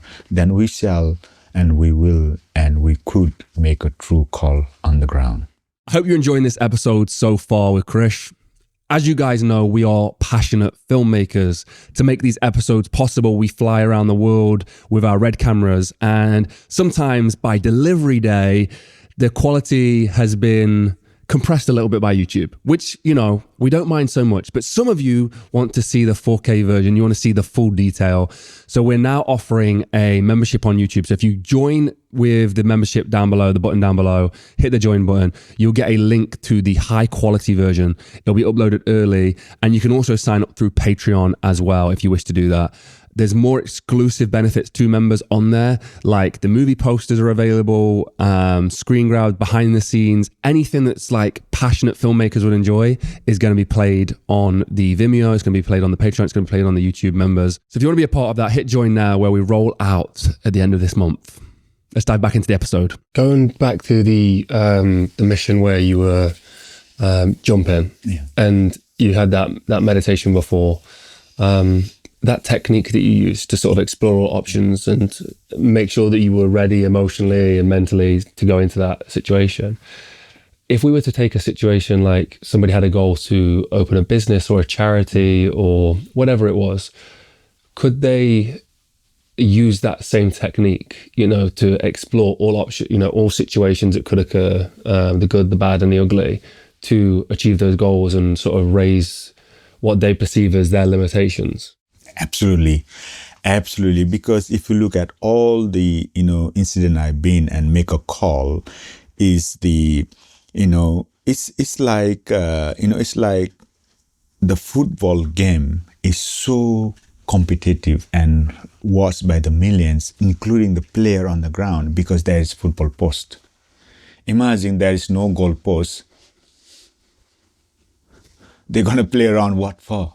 There is no true intention. There is no true view. What I mean is, by only having the true conscious, but the important is whatever we do in life, it's not like, the intention and desire. We all need to have a desired dream for us to be truly human being. But either the business, either the charity, either the service or commitment or the relationship, everything we do in life need to have a desire and dream and intention. But only thing is that desire and dream and intention is we often very short-sighted. We often put in a box only what we believe is true, but we are often done in line with ourselves, community, and someone else. We don't see, if even in the relationship, sometimes relationship is just because it's something for me. We don't put in a perspective of, we don't do enough meditation. What is the worst case and what is the best case? Is that only for me, or is that only for her or him as well? By putting in a clear definition of, I can compromise this one, and maybe you have a communication. And what I mean is, whatever we do in the business, rather than self-centric or the charity self-centric, I'm going to do this thing because it's for me. Of course, we still has to have a live and eat and survive. If you want to share your love and compassion, then once you have that clear meditation, then I think it's perfect. But often we don't. That's what the problem is. And because whatever we do, almost we don't reflect. And I think for me, it's whatever we do in life, it has to be at least more than 20 years. If you have a relationship, if you have a goal, if you have a business, a charity, whatever we do, if it is lifetime, and if it is beyond the lifetime, then you will be disheartened and suffer very less. I love that. And it's so true. We talk about, throughout this whole conversation, about the spirituality side of things. You have spoken about work ethic and working hard, but this is a quote I heard you say, and I hope I'm not misquoting you. I think it's exact. Hard work is a god. What do you mean by that? So true. Because we often put everything is given and everything is here for us, and nothing is, whatever, even you being here, your career and, whatever you're doing in the inspiring work, but it's not easy, for it within yourself how much you work and how much commitment, dedication you have. Then only, then you can say, you did it, and this is what I am, or this is what my belief, this is what your God is. This is the true result, true karma. We call karma in Eastern philosophy. Karma is what we act on. A lot of things come in our mind, but we tend to not to act on it. Then that doesn't become our God, because we are not act on it. That maybe some of the thing would have been great, isn't it? Maybe some of the thing would have been great. We didn't act on it. But maybe situation, if you look your own life, if you reflect back, oh yeah, I think that would have been, but you can't do anything because we did not choose to work on it or act on that thought or that situation, because that means we can only learn from that mistake now, here, because we can only act and work, and this work only can become our karma, and which is karma is the effect of truly who we believe actually God in a way. That's why I said, the spirituality and then understanding the self-meditation will allow us to work on full committed. I think this is what we definitely lacking of in this modern, new generation, because we don't have a long-term intention. We don't have an inspiring person or teaching about the mind, teaching about how can we do the meditation, what are the process, and how can I want to be, that in 20 years, I want to be a soldier, I want to be a pilot, I want to be a doctor, I want to be a good father, good wife.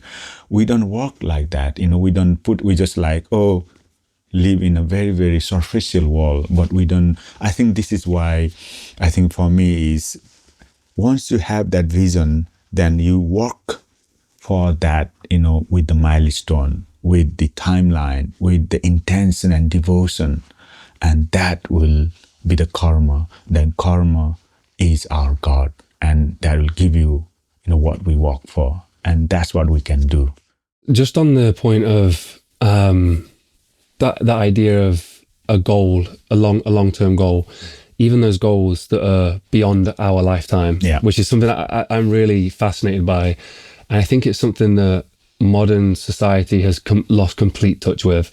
I think it's why there's so many misunderstandings around the pyramids and ancient civilizations, because we can't comprehend that it took thousands and thousands of years to build stuff. Like we can't see beyond. It has to happen within one lifetime, and that's it. So what is the importance of having goals that are generational? That you're doing things that serve 100 years into the future. What does that mean? Why is that important? I think what the main thing is, if we have a goal beyond our life and beyond ourselves, that will often be, we will be in peace. That's number one. Because more we are in a peace, that means connect with happiness and joy. And whole aim for us to be true human, evolution can be done when we spend our time in positive psychology. Yeah, because in this time, in this hour, in this minute, this week, we got one choice. Either we want to spend our time joyful, enjoy, and full-fledged human being connecting with ourselves and with other, or spend the time in dark, spend the time with negative, I should do this one, I could do this one, I should have done this one. This is what the meditation does. This is what one of the really science and the Bible, the meditation will allow you to choose. Otherwise, we don't have a time, because we're just in the doing mode. I do this one, I run around, do this one. It's very important. But what meditation allows, I'm happy. I'm dedicating my life. I'm happy to run for this one. So basically now what you've done is, whatever you do, of course it's physically exhausting, of course it's mentally exhausting, but you are in peace and joyful. That's what is different. Because the minute we are not putting in our perspective, the more joy, the more work, more peace. It's no longer the peace, longer the wisdom. And we are also connecting beyond our lifetime or long term, then that's the wisdom. The wisdom is when there is connection between the time and the space. That's what wisdom is. Because we live into a lot of memories and a lot of, past memories and the past knowledge and what is, what she's saying, doing, what they're doing, what we do. We're not living in wisdom. We're not living in the sixth realization form. But the minute we realize, because if I'm speaking when I'm seeing you, the distance doesn't really matter, isn't it? That's what the wisdom is. This one's more of a personal question that I've got. Recently, I started researching this subject matter, and I think I'm not too sure if it's going to be a part of Nepalese culture or ancient philosophy, so I'm interested. But I recently went on like a pilgrimage to heal like a trauma or something difficult I'd been through. And over the course of 10 days, I carried this stone for hundreds of miles, and it was a pilgrimage. And it did heal. It helped a lot. And I'm curious if is there anything like in Nepalese culture or ancient philosophies or philosophies and teachings that where they have pilgrimages for that kind of thing? Absolutely, it does, and we have. So I think you're talking about the rock, like I said,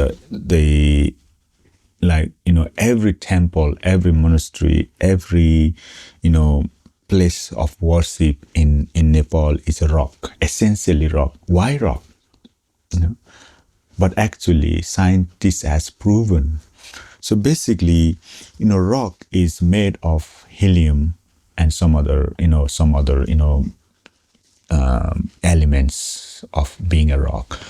But us as a human being, We also have a helium and also have so many other, elements in life. And when the certain time of the day, sun and the moon has the, pulling and pushing energy, which is beyond our sense, if you're able to touch the certain level energy charge, rock will absorb the natural prana or soul energy. Yeah. When that energy is obviously, if you touch the rock in nighttime, it will cold. If it is in daytime, it will hot. And if it is different time, it has got a different heat. It's called the biometric energy. Yeah. So when you toss that, but what it does is we as a human, we have a prana or the same energy as universal life energy, because we have got so much memories and so much layer of karmas and negative and positive and trauma and sadness, happiness. Our energy is distract. Our energy is disrupt who we are. But that rock and the true prana, the soul energy is the same. But when you touch the rock, when you be in certain time of the day, especially in the morning, in the evening time or in the morning time, that charge with the prana or soul energy, which is absorbed from the sun and moon, and the rays of the sun is the actually pranic or the true energy. And the minute you touch or close by, then we became a lot more healing. That is the reason. Even though more scientifically, why Nepal, why Himalayas? A lot of gurus, a lot of teachers, ancient wisdom, Vedic, all the Vedic ancient scripture written in Nepal, in Himalayas. Because the earth is round, earth is tilted. We briefly talk about everything to do with the healing and the energy is gravity. Yeah, gravity and energy. So when Nepal is tilted, normally the core of the earth is the equator is farthest away, isn't it? The gravity is less on the equator compared to the north and south pole, in where the pulling and pushing is more. So because its earth is rotated, Nepal is 39-40 degree latitude and longitude, the whatever they go round. And that, because of tilted, that is the farthest way from the gravity. So now, when you're talking about energy, healing, and the different level of chakras, everything to do for us to true thought, true healing is energy. Yeah.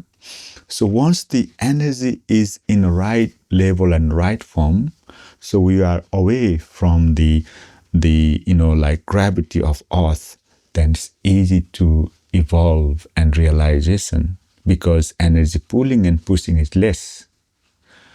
Hence, in Nepal, we worship the mountain as a deity, as a god, because the minute a lot of climber, they don't even know why they climb. It's just urge of energy to be better. But the real science is this.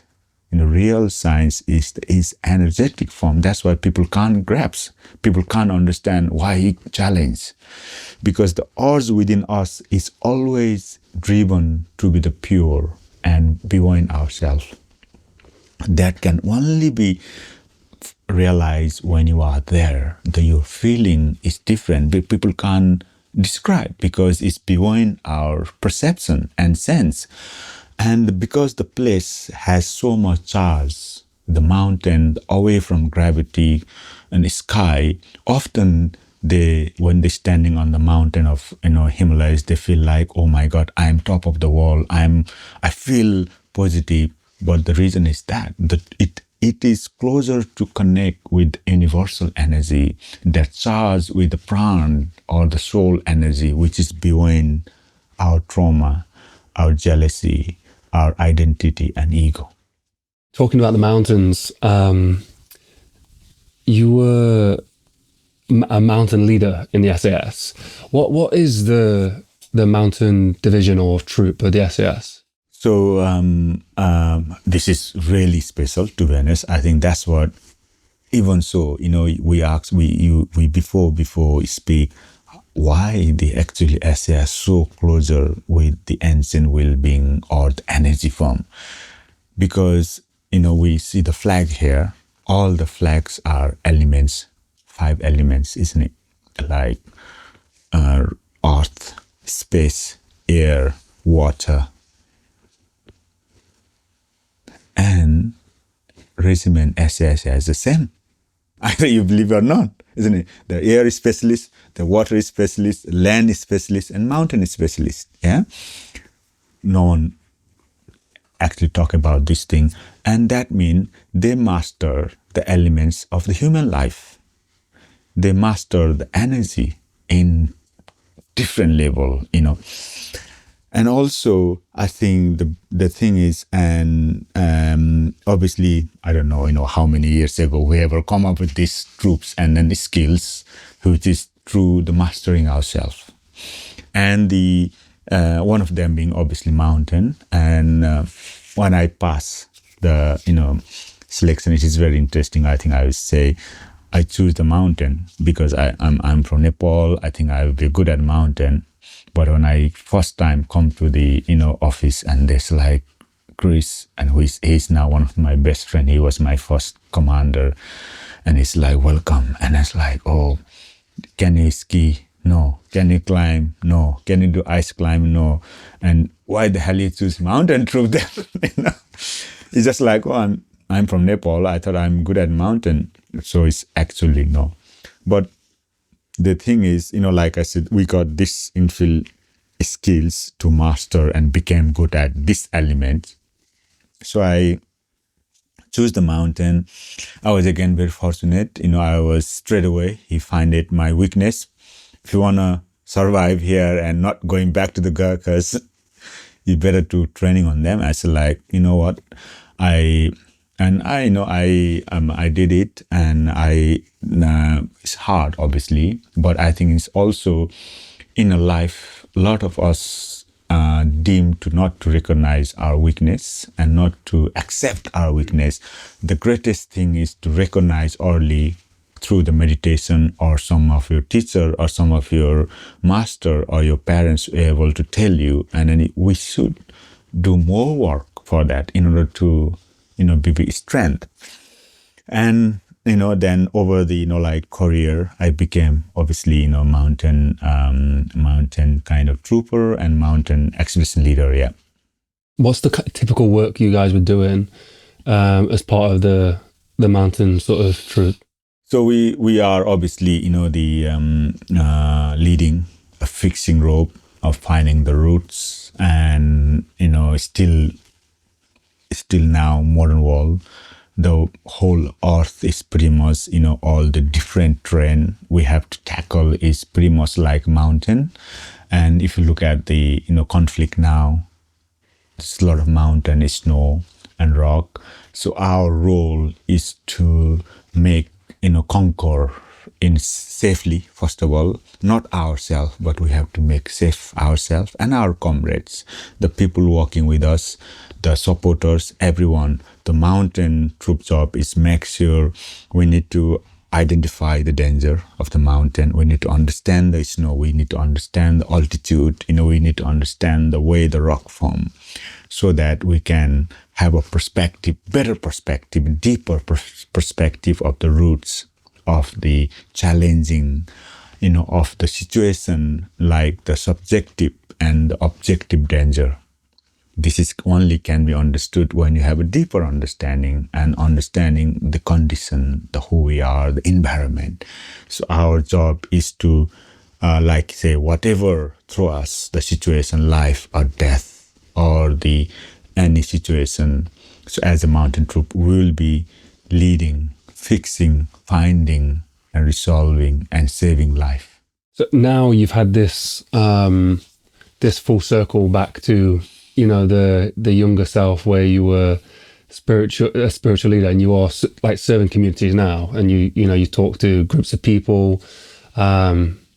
What was the initial step like back into that? Did you go back to Nepal first to speak to the community there? Did you start back in the UK? How did it work out? So it's actually, like anything in life, it started with the fun, isn't it? You just became as hobby. So it started actually in Nepal. So because I'm from there, and every holiday in a Christmas leave, I will go to Nepal to see the parents. Then because I was mountain troop, I never climbed before in Nepal. I never do any trekking or forget about the Everest and every other thing.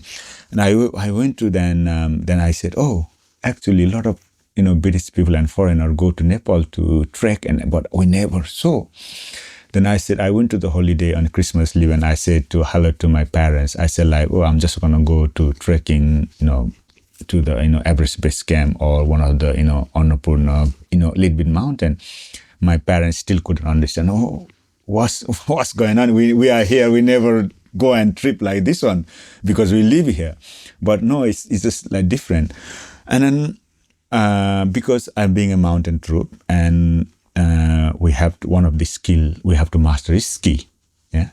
Then I said like, oh, I don't know how to ski now. And then I said, I'm going to go ski. And because no one in Nepal has seen this ski last, 14, 15 years ago.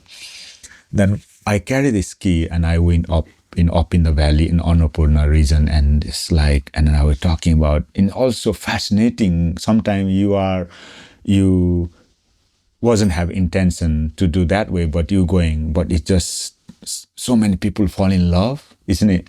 You surprise them. And that's what happened to me. I was walking on the ski. Everyone was asking, what's this, Chris? What is a ski? And then they were like, oh, can you teach us ski? Can you? I was like, so why not? It's great. And then every Christmas leave, I go to Nepal, then take a ski and skiing in this, just low level and sharing the knowledge with my local. And it's fascinating for them, never seen. And also I fall in love.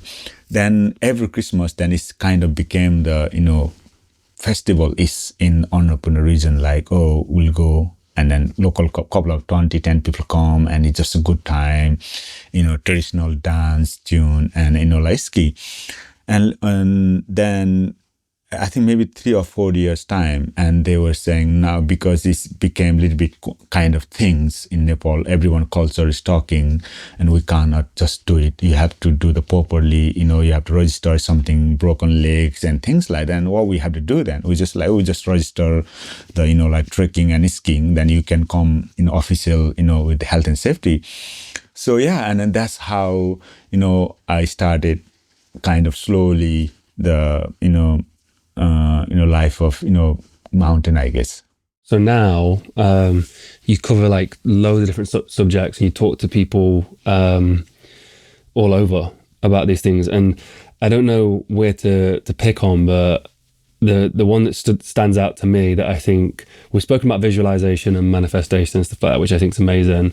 But mindfulness and consciousness, like being present, I think is one of those things that is so transformative, super important, and also so easy to lose touch with. Like I know how important it is. I still lose touch with it all the time. But yeah, I'd love to hear your thoughts on it. Yes, I think for me it's now, my whole dedication is this one. How can I explore more about life and explore myself? And that is one of the true fascinating for me is that once we start realizing the true consciousness and our thought is often we think it's limit to our physical body and mind. But actually our thought, truly who we are, is beyond this body and mind. And it's connected with our ancestor. It's connected with the, nature. And this is the one of the Buddha saying in Nepal is the Sangam Gasanam Saranami. So what that means is the people we are with, the surrounding we are with,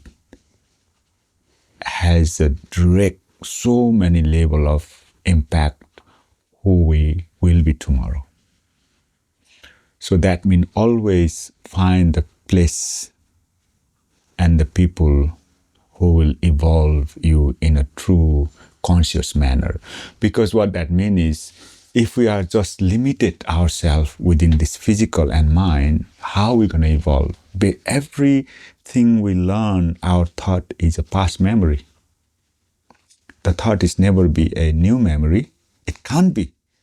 It is, everything is past. But only the present, the people we are with them, they will give us information. You will ask me information, I will give the information. That knowledge now transcend, isn't it? That knowledge, the energy is transformed. Then you believe, and next thought will different. And the people and the person and place has a direct impact. So I think that's literally mean we're transcending our conscious awareness for tomorrow. I think that's probably that's why now it's constantly evolving. How can I have access and true realization through the conscious mind and transcend my knowledge and experience, as much as you can to for the thriving for the future generation, people who need so much. And this is only can be done with understanding of true consciousness and the way of life. You speak about limitations quite a bit and unlocking limitations. How does somebody go about, because one of the things I think is most detrimental to people is these sort of self-imposed or societally imposed limitations on them. Yeah. A lot of that's due to where they grow up and the situations they're around, and seeing beyond that fence for a lot of people is difficult. What's the sort of exercises or work you would typically do with people to sort of make them realize that they're capable of achieving and thinking way beyond that limit that they've sort of set for themselves? Yeah. I think the day-to-day practice for me is to access is the change and willing to take step. Sometimes we want to live and breathe in comfort zone. And we need to have a faith and hope to step outside if something is not right. Sometimes we found out, that's why it's called gut feeling. And gut feeling is a true ancient wisdom of believing, connecting between our emotion and memory. Because you see something, you hear something, you can only hear now. We can't hear yesterday and tomorrow, now. So once you hear and once you engage, you sing now, then your memories, and if you act something that's new, so I think that change. But the problem is we are not allowing, because I can't do this one because I had this, I got relationship, I have this job, this thing. That's why sometimes hold us back. But of course we need to hold it back. We cannot just cut away everything. The important is what need to be whole and what need to be let it go. Sometimes stepping away and letting go, it's actually holding for better. I think that can be learned again to be practiced with the gratitude. Every morning, gratitude. Every single day, a single person, each person should be exposed their forehead. This is the reason. This is the reason we have the bigger forehead. No one knows why. It's the forehead to the sun every at least half an hour, and back of our spinal cord, and where our conscious, spinal cord, and on the top. The spinal cord, in a direct meaning in Nepal, is access to universe. Yeah. So because everything realization is come from within us. So this is the spinal cord. We gave the name. So then how every day exposed to our forehead to the sun and back of spinal cord to the sun, minimum half an hour each. We have to, because what that does is it will enhance our memories and our emotion exposed to something else bigger than us. Then we are not conscious, but we're receiving the outside energy and force through our forehead and spinal cord, then start evolving, start, all the information we store start, coming in with the mix of true knowledge. Yeah? So these are the practice every single day. And like I say, and we need to create. Sometimes, you walk into place, you go to the somewhere else, and straight away, you know what? It has got a good vibe. Hold that. We often, I don't want to go here, but you will still find somewhere else, some reason walk off. And some person, some people, you know what? I should have spent time here, but we will find some other reason pulling. Oh, no. That's where it changes. You know what? Once you're feeling, find the space, find the people, situation. If something right, hold that. That will now evolve the next new you, which is probably the right thing to do. But that's probably what we need to expose physically, outside, sun and moon, and find the place and people who is allow you to evolve. And truly, you are express.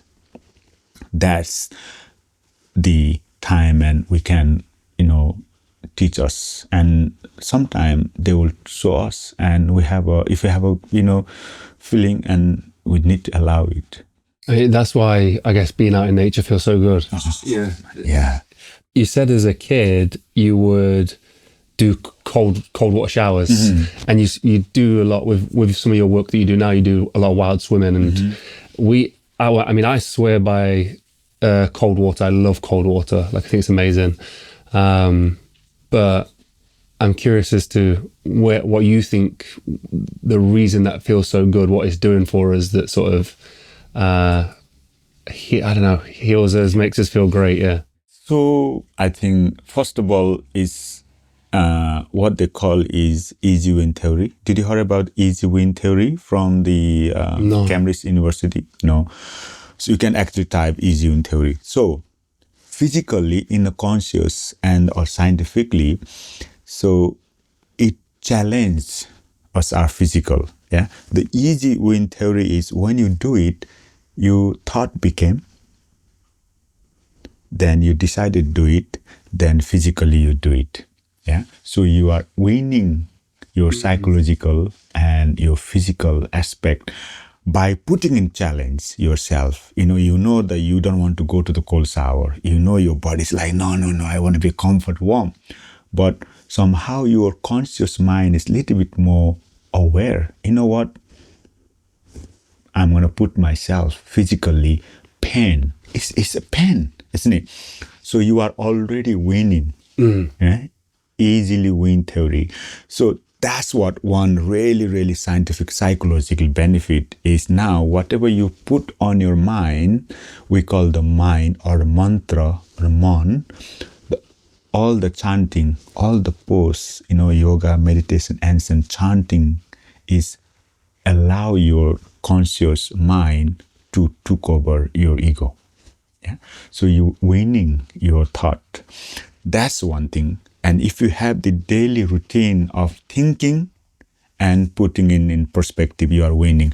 That's one psychological. What is the physical advantage is, again, whenever we expose to our memories and our physical in little bit challenging environment, the physical heart has to pump harder. Every time we go to the deep, what we do the deep breathe. Straight away we got physical benefit, and then actually all the action of the physical form is connected with the breath. A lot of people go to the gym, a lot of people go to the running and exercise. They think whatever they're doing right, but no one actually focus on breath. what we should do is actually more focus on the breath. What it does is it will double, triple the effect, what we're going to do. Every time I go for running, I don't focus on the running. I actually focus on how is my breath. Can I hold the breath for 4 strike? Can I hold the breath up to that 100 meter? Guaranteed your outcome will change. So actually, even you go to the physical, doing the gym, or even have a cold shower, now you're doing it, you're already winning your psychology, but now you need to evolve physically as well. And then, like I said, whenever we expose ourselves cold, our space in our body decrease.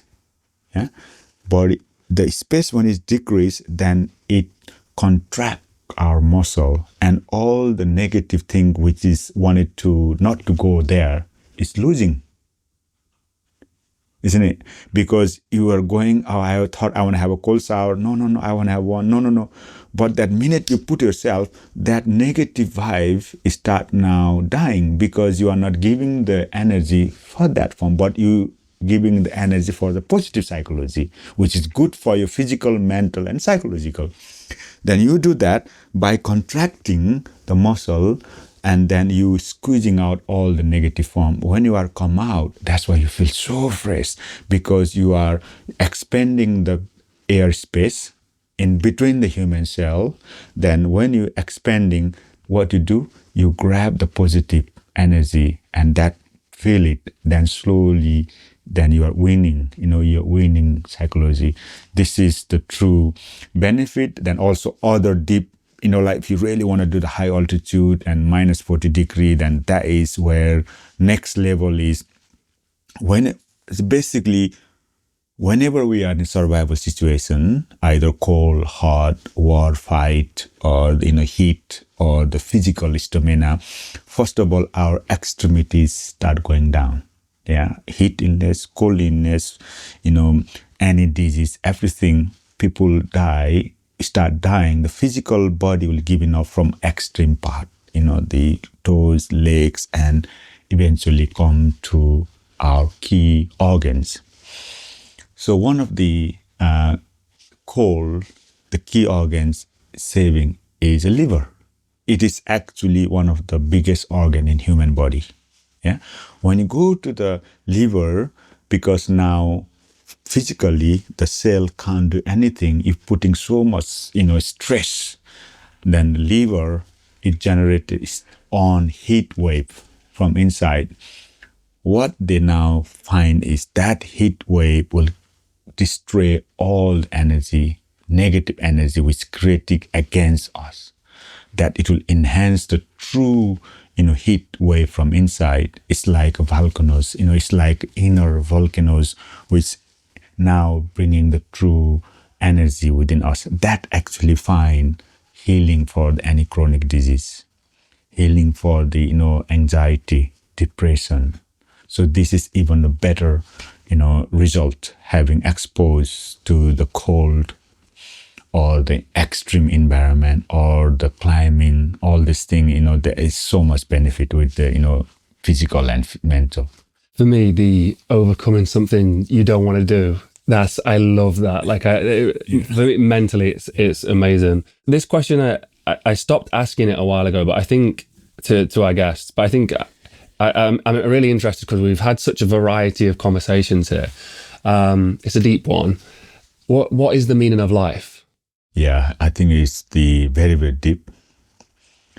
So, in my opinion, and in truly, ancient wisdom and, boy from Nepal, but living the, most, let's say frontier life here with the UKSF is,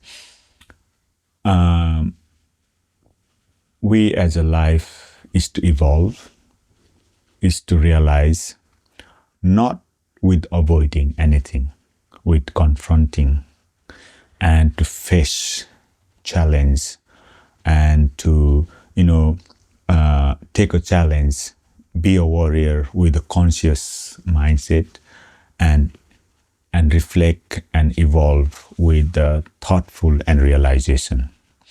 And I think what that means is and we need to do what need to be done now. We can't avoid. Then the biggest thing by avoiding is we living in a fear world.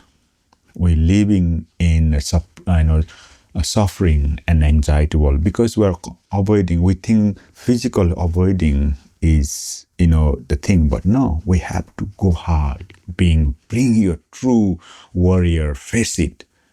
Then everything come in perspective, and you reflect and bring your thoughtful mind or bring your spiritual mind through life, and whatever you learn from the both end, like the warrior or the like the both energy form, then you can evolve true human being.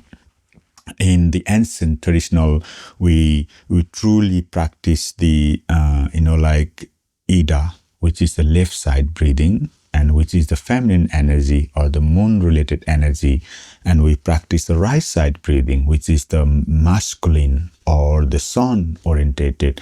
For us to evolve true human being, the both side has to active, and by only activating the both side, the both warrior and the realization, we should stand what you believe is truth, and realize lesson learned and pass and share the protect message. I think that's what we need to truly the human being is for.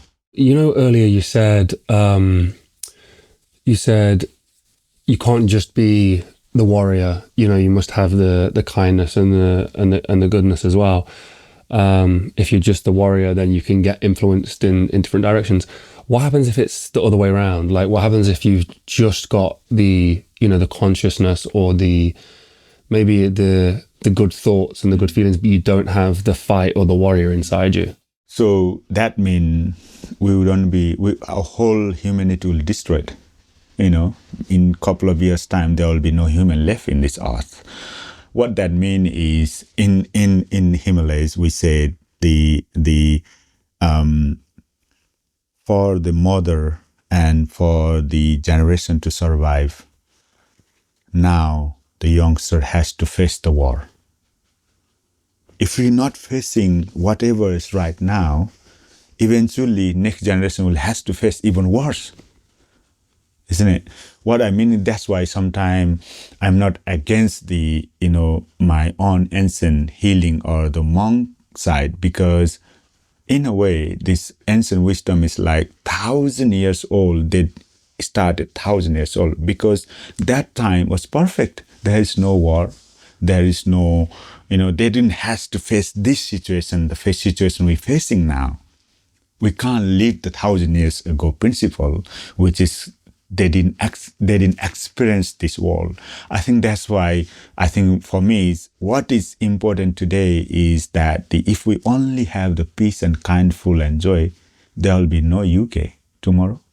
There will be no home for tomorrow. We can't walk freely and peacefully in the street. We can't drive. World will be chaos, and we will be overtaken by someone else. Then life will be hell. If we don't stand now and today, the next generation will even more harder for to survive. That's the world we're living. I think that's why we need to show and stand first to survive. Then we can only survive the next generation. It's just reminded me of a note that I had of something you've said before. If your family does not have peace, your son goes to war. And I think I love that you are, especially the firstborn son, that you are out there for your family to bring peace. And I think you do have to fight for peace. Yeah, absolutely, yeah. 100%. Because then, like I say, maybe we can, maybe we can. Everyone can be at peace here, but someone has to give their life for us to be at peace.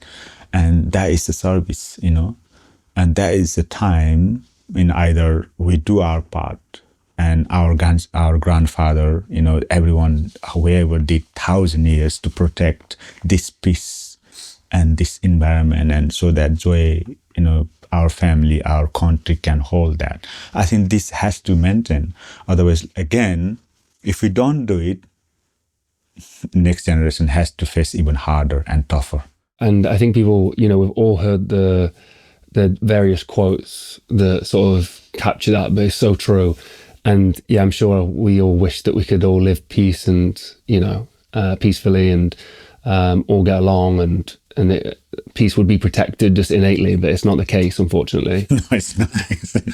We could talk all day, Krish. I wish we could. But what I usually try and do is, people are going to listen to this now. They're picking up some of your lessons, some of your teachings. The last thing I ask of guests is, where can I direct them and where can they follow along to take it a step further with yourself, your teachings? Where's the best place to visit and stuff? Thank you.